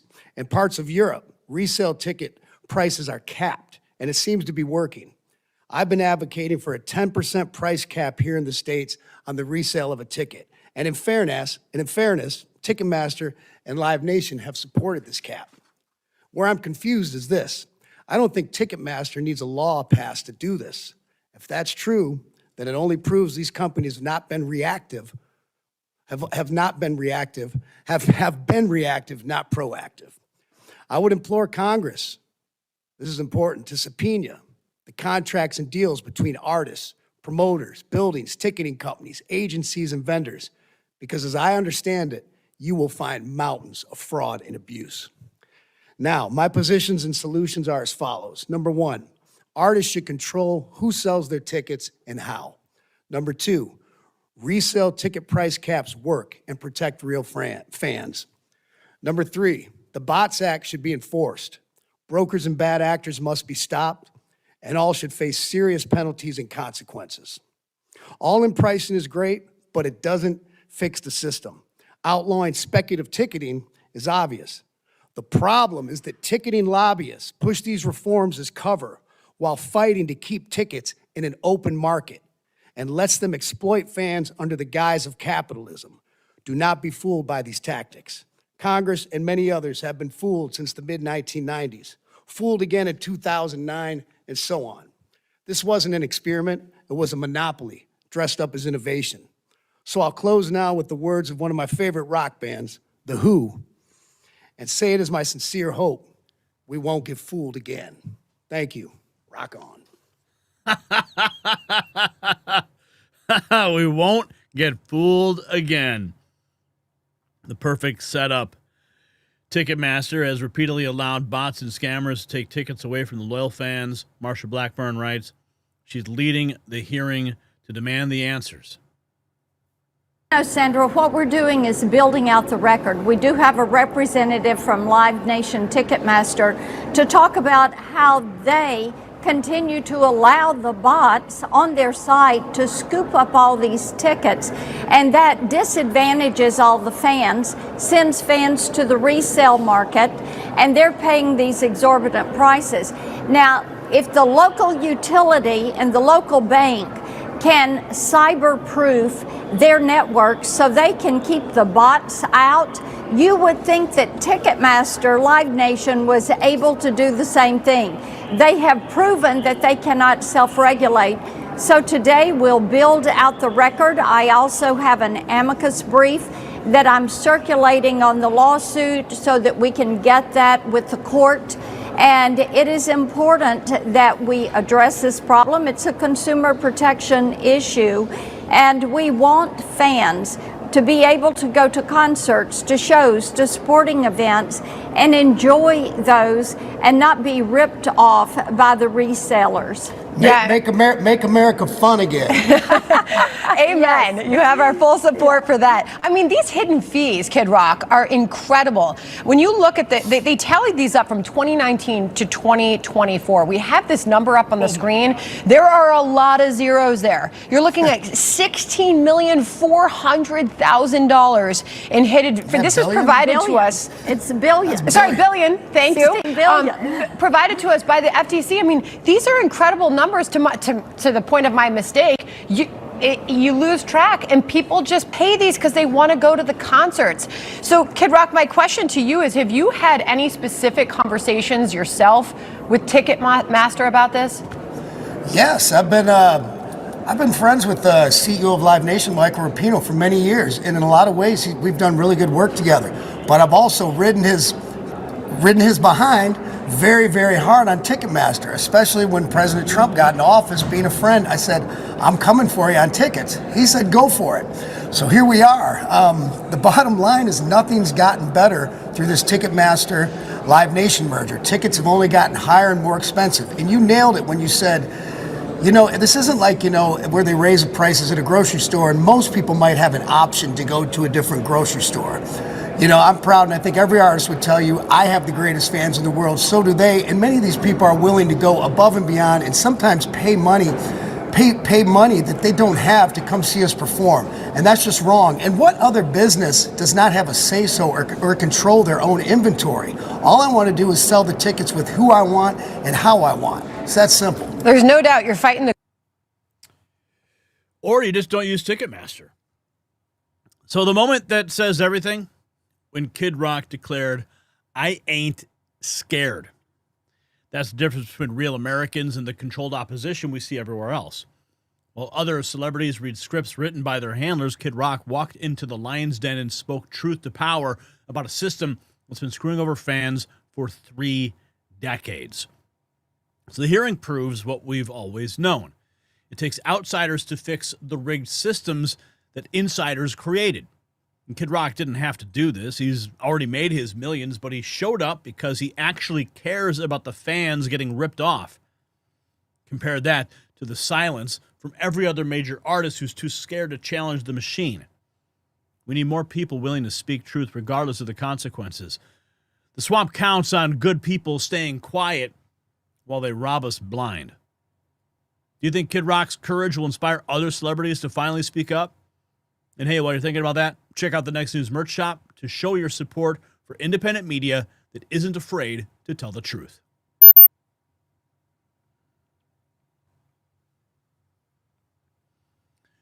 All right. Looks like we got another super chat that just came in from Patrick. Patrick Kildea, $20. No mission too difficult, no sacrifice too great. Thank you for your support, sir. And we're moving right along into our next topic of the moment. And then I got to jump back into the production desk and get our next show lined up for the evening. We got to get the latest on what's happening with what's his name? Don Lemon. Oh, poor Don Lemon. Yep.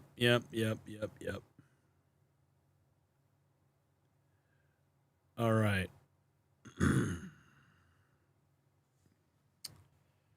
I'm ready when you are, Brian.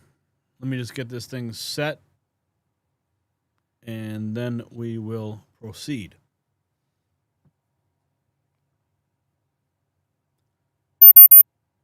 Major news outlets just got exposed using AI-enhanced images to manufacture outrage against ICE operations in Minneapolis.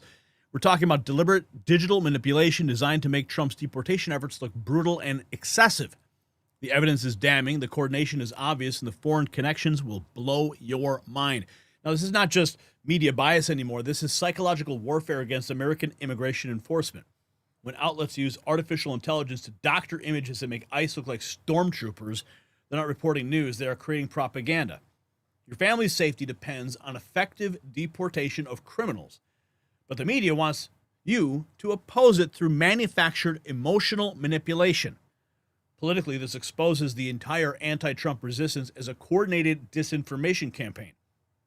Tom Homan warned about organized funding behind these attacks, and now we're seeing the digital deception in real time. They're literally using computer-generated imagery to turn Americans against their own border security.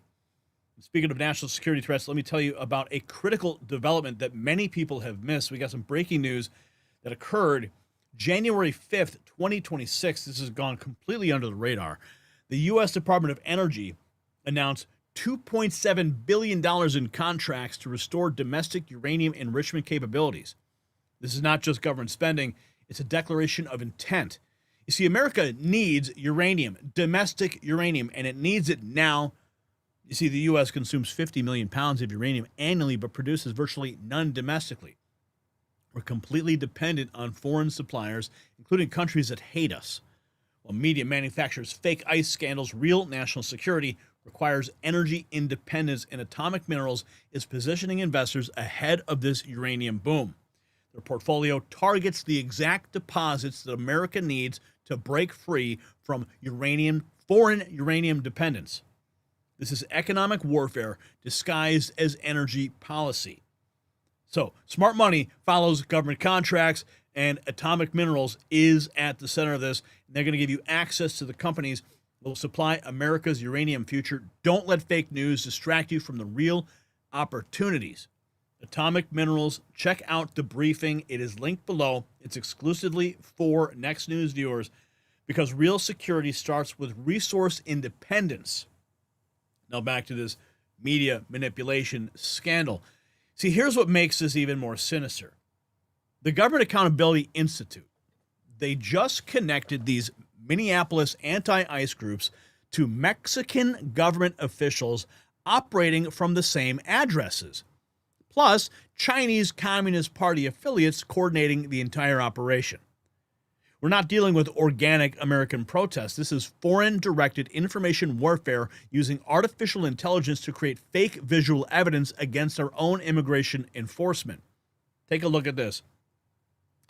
Greg Price writes, I can't think of anything that more sums up this current moment than the fact that the media used an old picture of Renee Good and an AI-edited Facetune of Alex Preddy in their stories because they decided that they weren't hot enough to have you fiddle on your whatever. They're using AI-enhanced imagery. Phew. The media manipulation sets up the perfect example of their hypocrisy. Watch how they literally contradict their own messaging while pushing fake imagery. Tim Graham, it's somehow perfect. A perfect pratfall. At the top of her Monday MS Now show, Nicole Wallace aired an AI-enhanced image of nonviolent bystander Alex Preddy as she alleged Trump demands you may not believe your eyes and ears on this. She says we can see the facts with our own eyes. When the history of this moment, this time, is studied, an epicenter of this moment will undoubtedly be the city and the people of Minneapolis, Minnesota. The people there were pushed to the brink over the weekend again in the wake of another killing of a nonviolent bystander by ICE agents in Minneapolis. This time it was 37-year-old Alex Preddy, an ICU nurse who cared for veterans. Donald Trump and his cabinet, his administration, are demanding once again that you not believe your eyes and ears. Fortunately, for the sake of our country and our democracy, Americans in large numbers today are choosing to reject Donald Trump's lies and his administration's lies and reject a smear campaign by Donald Trump and his administration that is intended to somehow justify the unjustifiable, a state-sanctioned act of brutality on the streets of an American city. First, the facts as we understand them, as we can see them with our... I mean, the lower third graphic says, ICU nurse. Yeah, apparently he was no longer an ICU nurse, and he had fallen into the deception of the disinformation, looked to find a new home, and was welcomed with open arms by the radical left, and brainwashed into taking action and bringing a gun to a protest. And now he's dead. And MSNBC decides they're going to show this beautiful picture of him dressed as a nurse. But are they going to show the real picture of him spitting on ICE agents and kicking their cars in? Are they going to show that footage? I mean, there's literally only 6 seconds left in this clip. Our own eyes? Yeah. No. Of course, our own eyes. The irony gets richer when you see how media personalities are getting destroyed in real time for defending these so-called peaceful protesters. Here's Kevin O'Leary dismantling the narrative. Concrete evidence. You got to be careful. That's way there was some supports. There was some support serving the government. We have seen white supremacist tattoos risking their lives, serving the government, risking their lives. They're taking lives. You're calling them Proud Boy militia. Did you say that? Well, I did not call them Proud Boy militia, but I think it's disgraceful that you're sitting here. I'm actually not, but I think that there are white supremacist tattoos on their white supremacist federal officers. Yeah, white supremacist federal officers. Like, where are you going with this? Why would you say that? I'm going with my eyes, ears, and logic. There have been multiple ICE agents who have white supremacist men and women working for the federal government, risking their lives, carrying out a mandate, and they're white supremacists? Yes, and you're a member of a cult, so I don't expect you to have logic. Whoa. I think the generalizations here are a bit of an overreach. Yeah, and let's not make personal attacks. Yeah, a bit of an overreach indeed. Wait to hear what these innocent bystanders were actually saying to federal officers. This audio completely destroys the victim narrative. Watch this. Alex Preddy says, "Assault me, MFer," on January 13, trying to get injured by federal officers. Look at you! Pepper spray, bitch! Fucking assault me, motherfucker! Fucking fuck you guys! Fucking trash! Fucking trash! Yeah. You didn't see that clip on MSNBC, him spitting and kicking the officer's vehicle?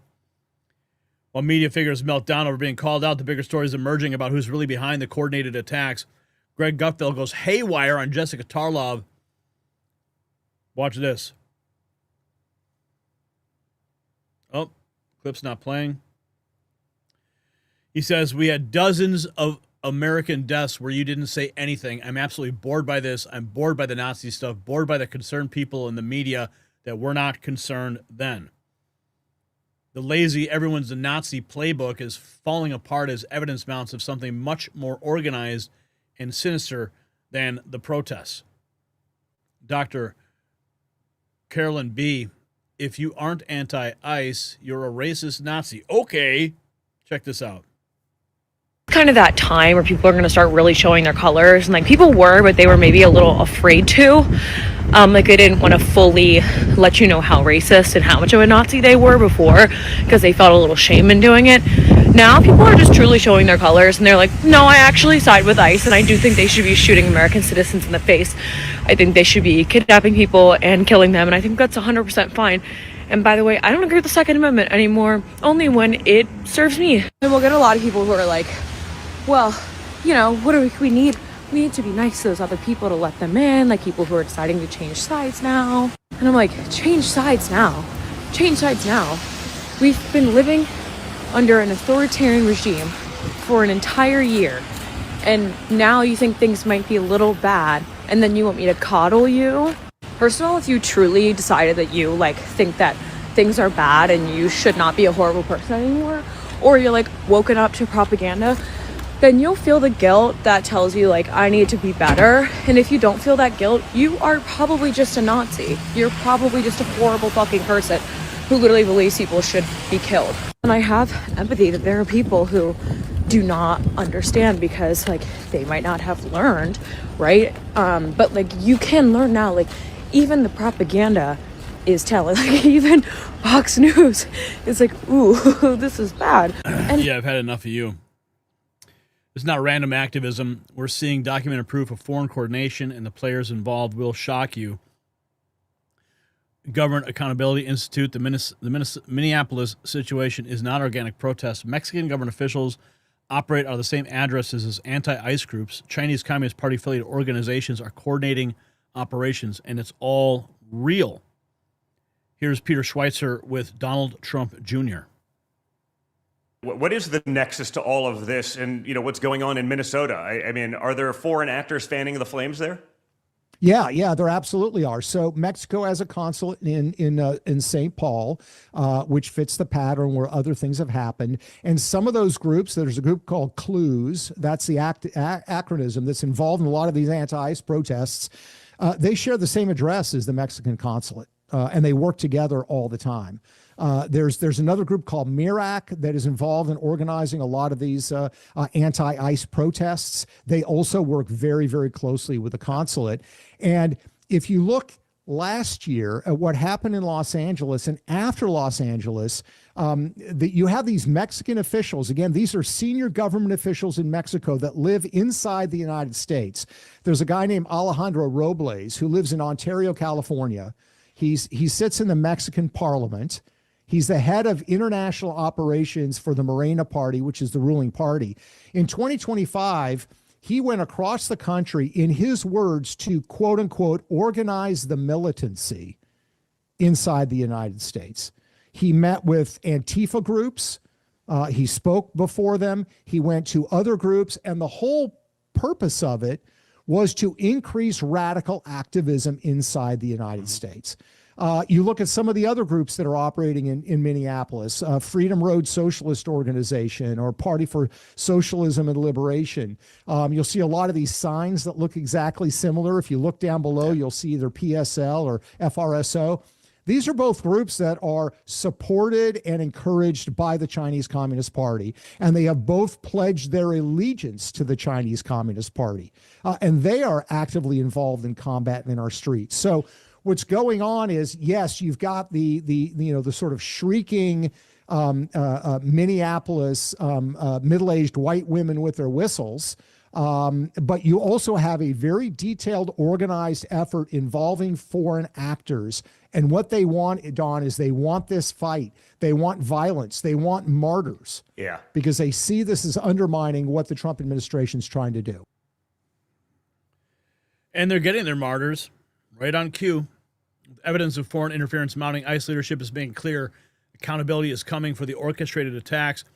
Tom Homan, from his press briefing yesterday in Minnesota.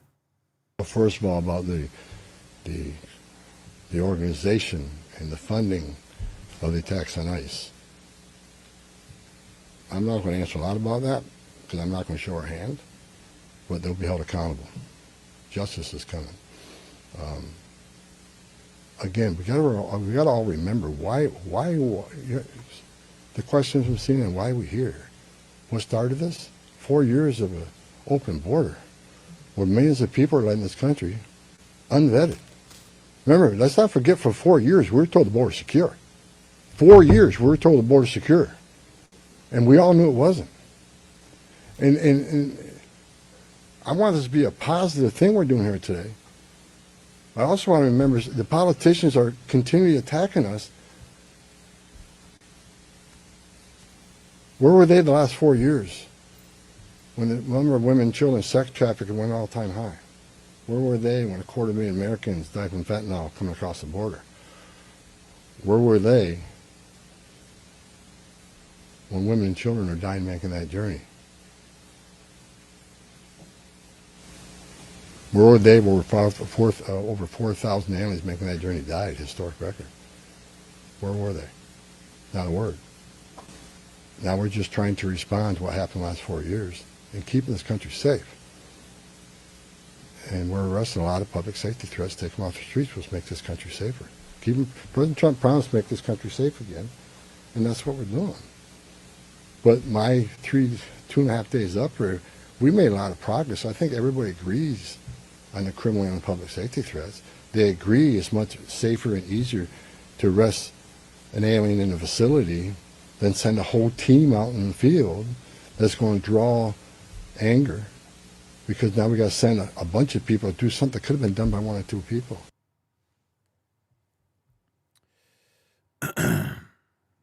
Homan's not just talking tough, he's deploying resources to match the violence that's escalating. Here he is more from the press conference. We made the decision to allow this kind of operation to proceed in this way and to create such fear. Well, look, the Border Patrol, the last 4 years under Joe Biden, we had an open border where 10, 12,000 people a day went across the border. Border Patrol got overwhelmed, which means we sent thousands of ICE agents down there to help deal with that humanitarian crisis, to help secure the border.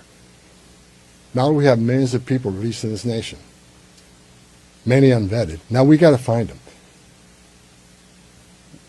Before the big, beautiful bill, we had a total just under 5,000 deportation officers to look for millions of people, many in public safety threats. So yes, we needed Border Patrol to come and help on our mission now. And the reason for the massive deployment is because of the threats, because of the violence.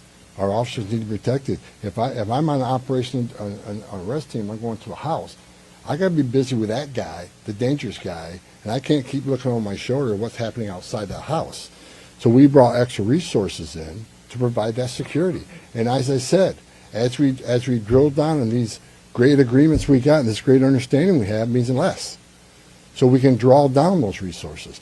When the violence decreases, we can draw down those resources. But based on the discussions I've had with the governor and the AG, we can start drawing down those resources as far as those looking for public safety threats being released and do it in the jail with much less people. So the drawdown is going to happen based on these agreements. But the drawdown can happen even more if the hateful rhetoric and the impediment and interference will stop. So Border Patrol, I was a Border Patrol agent. These men and women are patriots. God bless them. They're here to help us. And the drawdown will come soon, depending on when this actually, I see this in play.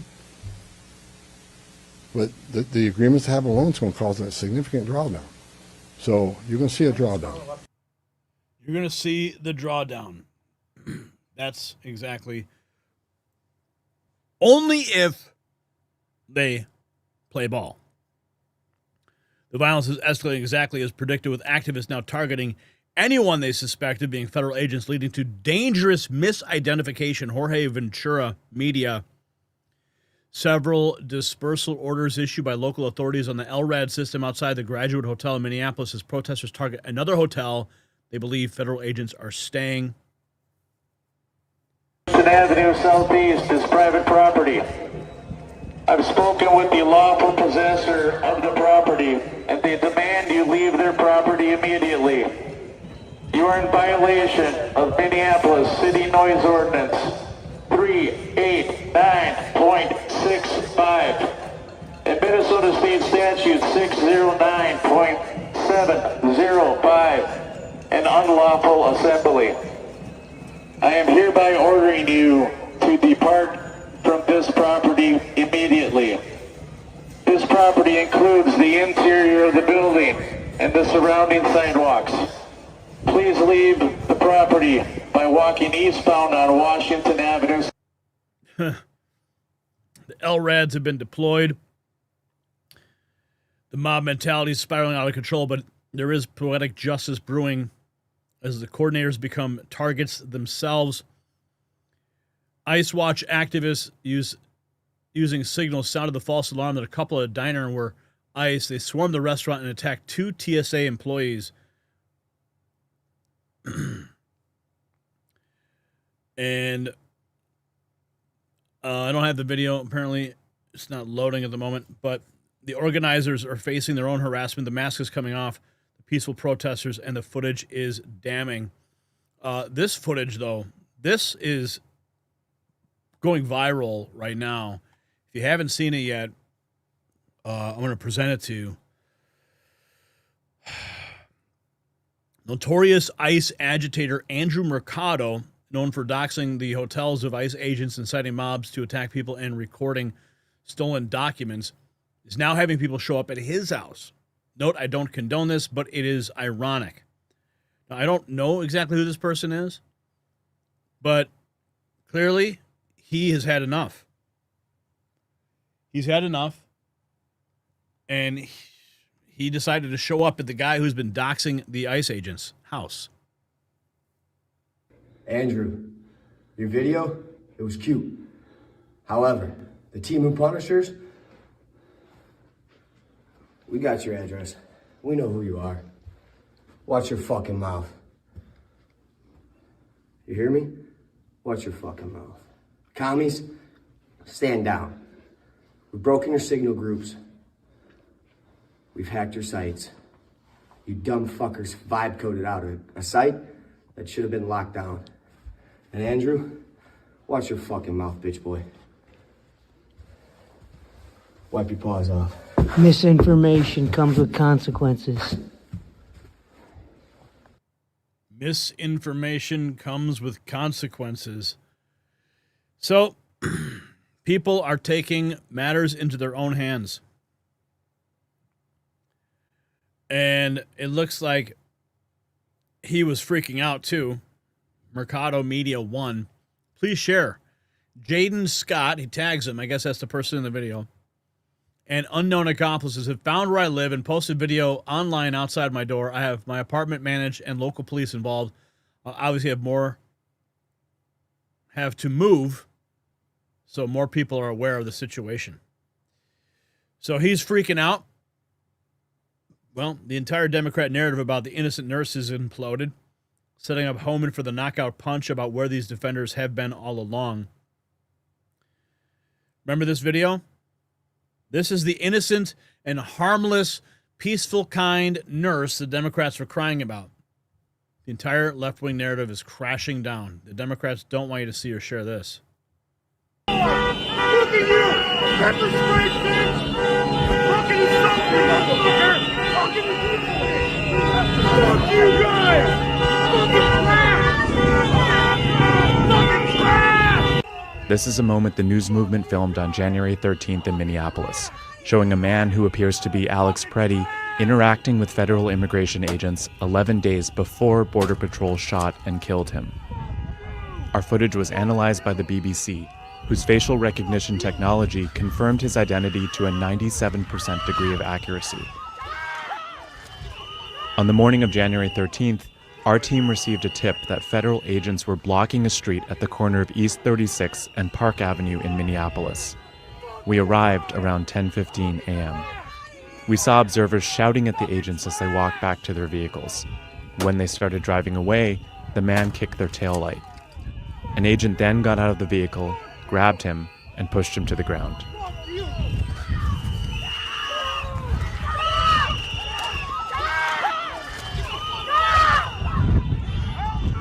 During the altercation, agents fired tear gas and pepper balls into the crowd. They continued to hold the man down before they retreat and he walks away.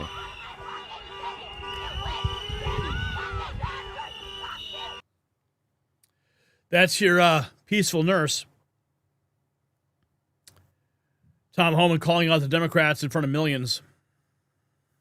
I also want to remember the politicians are continually attacking us. Where were they the last 4 years when the number of women, children, sex trafficking went all-time high? Where were they when 250,000 Americans died from fentanyl coming across the border? Where were they? So, you've seen it here. AI-enhanced images. Tom Homan says justice is coming regarding the organized funding behind the ICE attacks, and now we know why. Because foreign governments are using AI technology to generate anti-American propaganda disguised as news coverage. They're literally manufacturing fake evidence to stop deportation of criminals. This is treason with a digital twist. And the media just got caught red-handed using artificial intelligence to manufacture anti-ICE propaganda. Foreign governments are coordinating these attacks while news outlets provide the digital deception to sell it. Tom Homan brought extra security because of organized violence, and now we see the organized lies designed to stop him.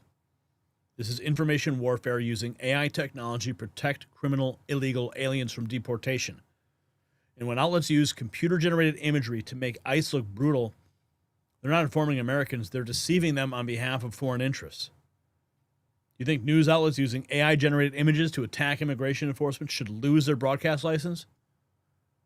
Check out the Next News merch shop for gear that supports real journalism over digital deception.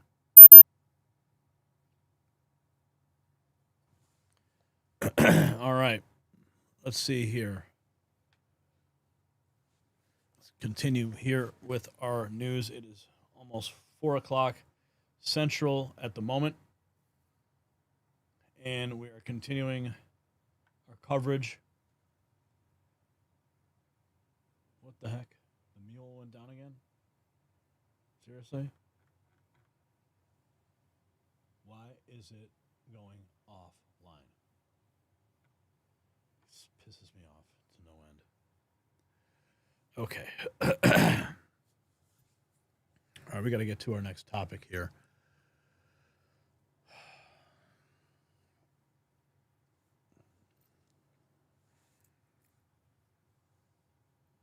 Brian, you can reset your timer. Thank you. All right.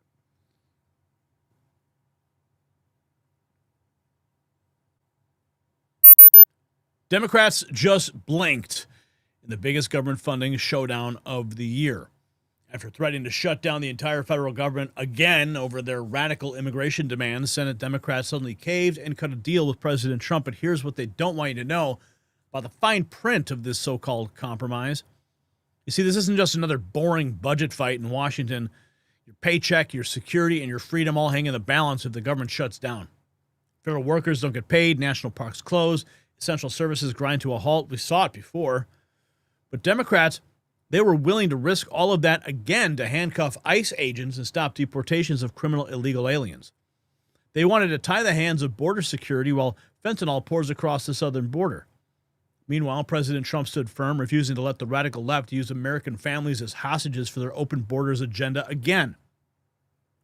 The fact that Democrats finally backed down shows Trump's negotiating powers already reshaping Washington before he's even taken full control of the situation. And speaking of national security, there's something every American needs to understand about our strategic vulnerabilities. Yes, breaking news on January 5th, 2026. This is really under the radar. The U.S. Department of Energy announced $2.7 billion in contracts to restore domestic uranium enrichment capabilities. Now, this is not just government spending. It is a declaration of intent. You see, America needs uranium, and I'm talking about domestic uranium. It needs it right now. The United States consumes 50 million pounds of uranium annually, but we're dangerously dependent on foreign sources, including Russia. While politicians fight over budget deals, smart investors are positioning themselves in the uranium sector.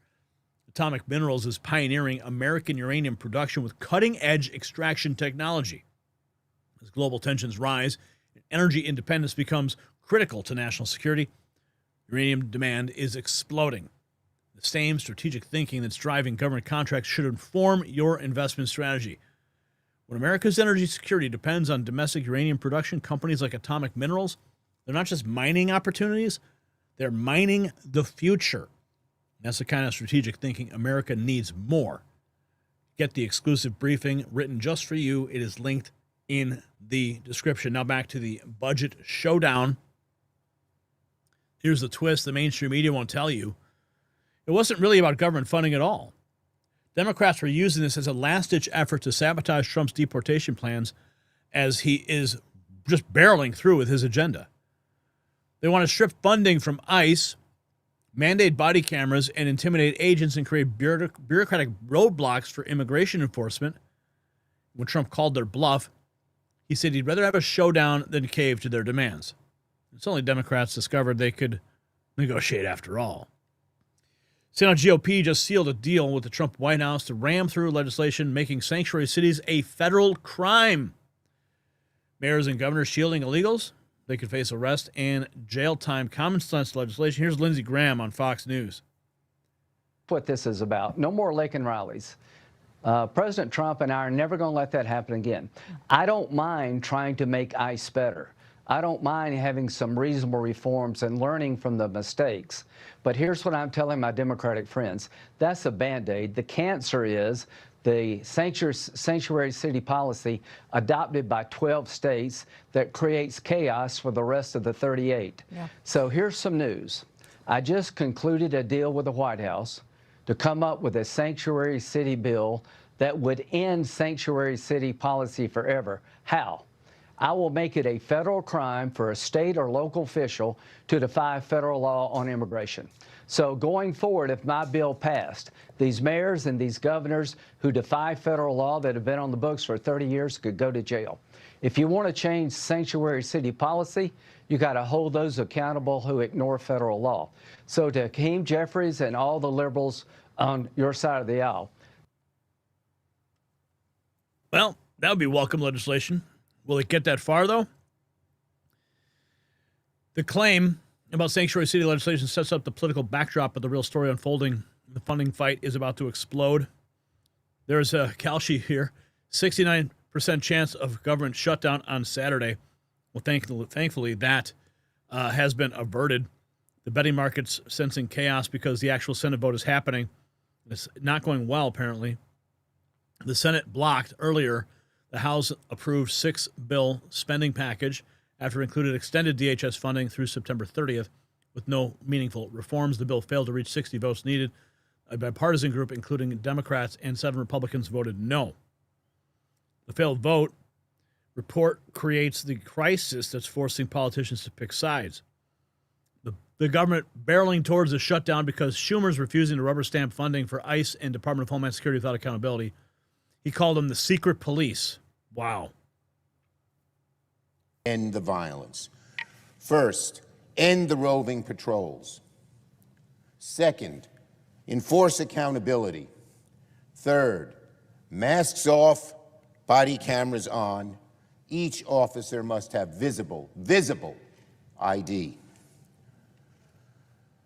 Now, no one thinks we're going to solve every single problem in one fell swoop, but the American people are demanding that something gets done, and of course, to pass legislation and enshrine this into law, we need our Republican colleagues to come along with us. So again, first, we need to end ICE's indiscriminate patrols. We need to tighten the rules governing the use of warrants. ICE needs to stop the mass chaotic patrols. They need to work with state law enforcement, local law enforcement, not against them.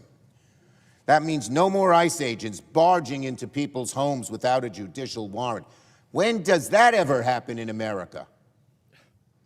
It's a flagrant violation of the Fourth Amendment. It's a flagrant violation. It also, yeah. Schumer's stance that mentions exactly why Warren and other Democrats are digging in their heels. Oh, yeah, here comes Pocahontas. I'm angry. I'm angry because I'm on my way over to vote no on the Republicans' bill to keep funding ICE. Let me tell you just how bad this bill really is.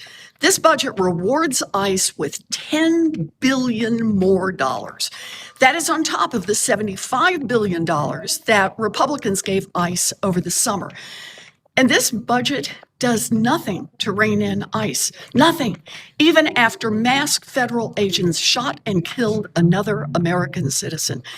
It does nothing for Alex Preddy. It does nothing for Renee Good. It does nothing for the families and communities across this country that are being terrorized by Donald Trump. No, we're being terrorized by people like you in the Senate.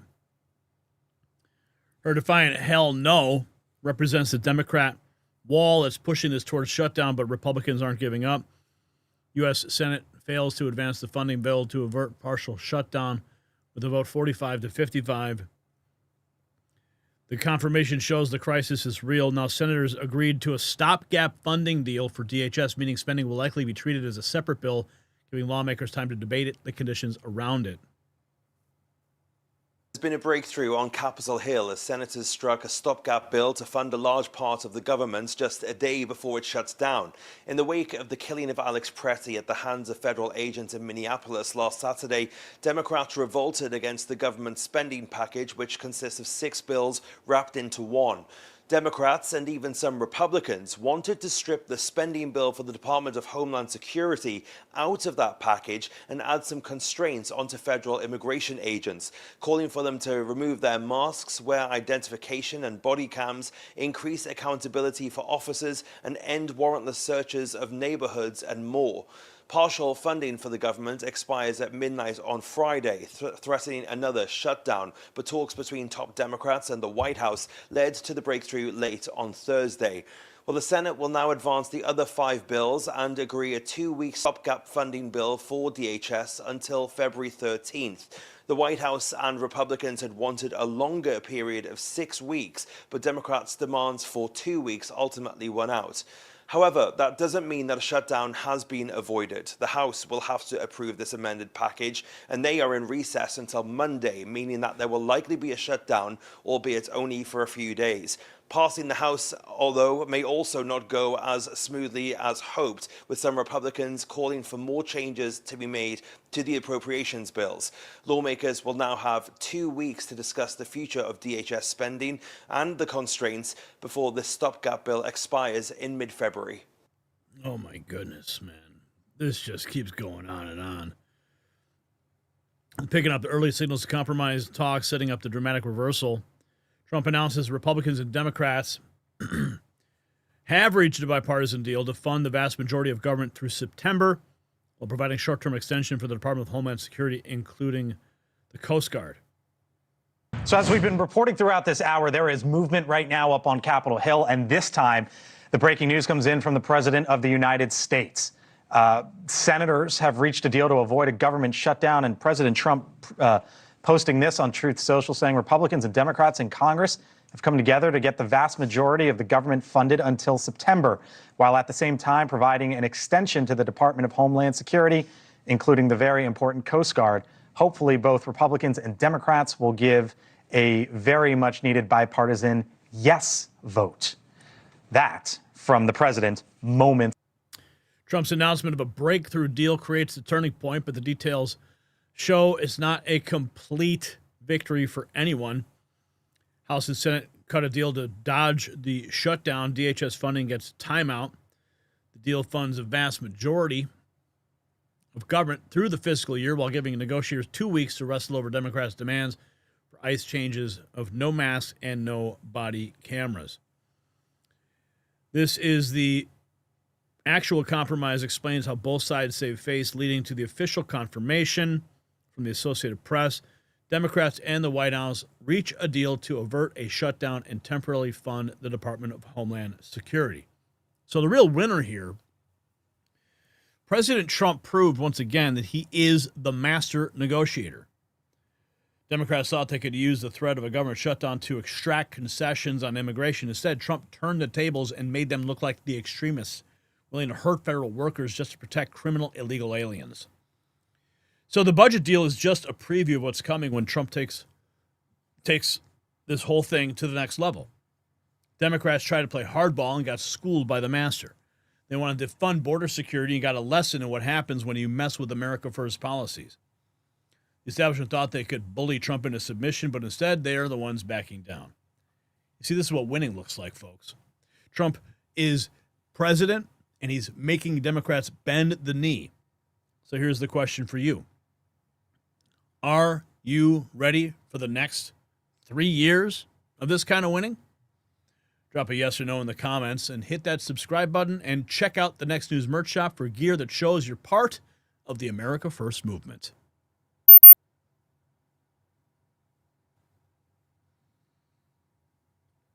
All right, so today we've witnessed exactly what the America First movement continues to expose. The establishment's lies while delivering real results for the American people. We start with Tim Walz watching his political legacy crumble as the Minnesota fraud investigation expands into Somali business across his state. This is what happens when progressive politicians prioritize virtue signaling over basic oversight. Walz spent months campaigning as Kamala's running mate while fraud was festering right under his nose. Now federal investigators are unraveling what appears to be a massive corruption network, and suddenly Walz wants everyone to stop looking. Well, too late, Tim. The receipts are already public. Then we saw Tom Homan demonstrate exactly how you negotiate from strength. After days of media hysteria about federal overreach, Homan secured unprecedented cooperation from Minnesota state officials for ICE operations. When you have clear authority and the backbone to use it, even liberal governors eventually come to the table. This is what winning looks like. Not through compromise, but through principled strength.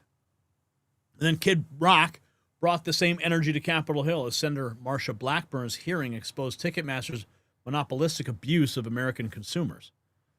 Not just about tickets or concerts. It's about corporate giants that think they can rip off working families while padding their profits. Republicans are finally fighting for ordinary Americans against the swamp-connected monopolies. Most disturbing was our exclusive investigation into media outlets using artificial intelligence to enhance images and create false narratives about ICE operations. This represents propaganda at its most sophisticated and dishonest. When legacy media resorts to AI manipulation to generate sympathy for illegal immigrants, you know their arguments cannot survive contact with reality. And of course, we showed you the receipts proving exactly how they're deceiving you. And finally, we witnessed Senate Democrats literally willing to shut down the government to protect illegal immigrants from lawful deportation. These are the same politicians who spent 4 years complaining about dysfunction, now blocking DHS funding to handcuff immigration enforcement. Fortunately, Republicans stood firm and secured a deal that keeps operations moving forward. Each story tonight connects to one central truth. The establishment will lie, cheat, and manipulate to protect their failing agenda. But American strength and conservative principles keep winning because they're built on truth and not propaganda. And just like yesterday, January 29th, 1919, when Congress passed prohibition, government overreach eventually collides with reality. Today's Democrats are learning that same lesson as their sanctuary city policies crumble under the weight of real consequences. So before we sign off, make sure you hit the merch shop. Thanks to all of our Super Chat and Rumble Rant contributors. Looking at you, Patrick and Truthy and Risky and Damon and James. You guys keep independent media strong. Remember, the truth always wins. America always wins. And we will keep fighting to make sure you get both. I'm Gary Franchi. This has been the Raw Feed. Stay free, and we'll see you in a couple hours.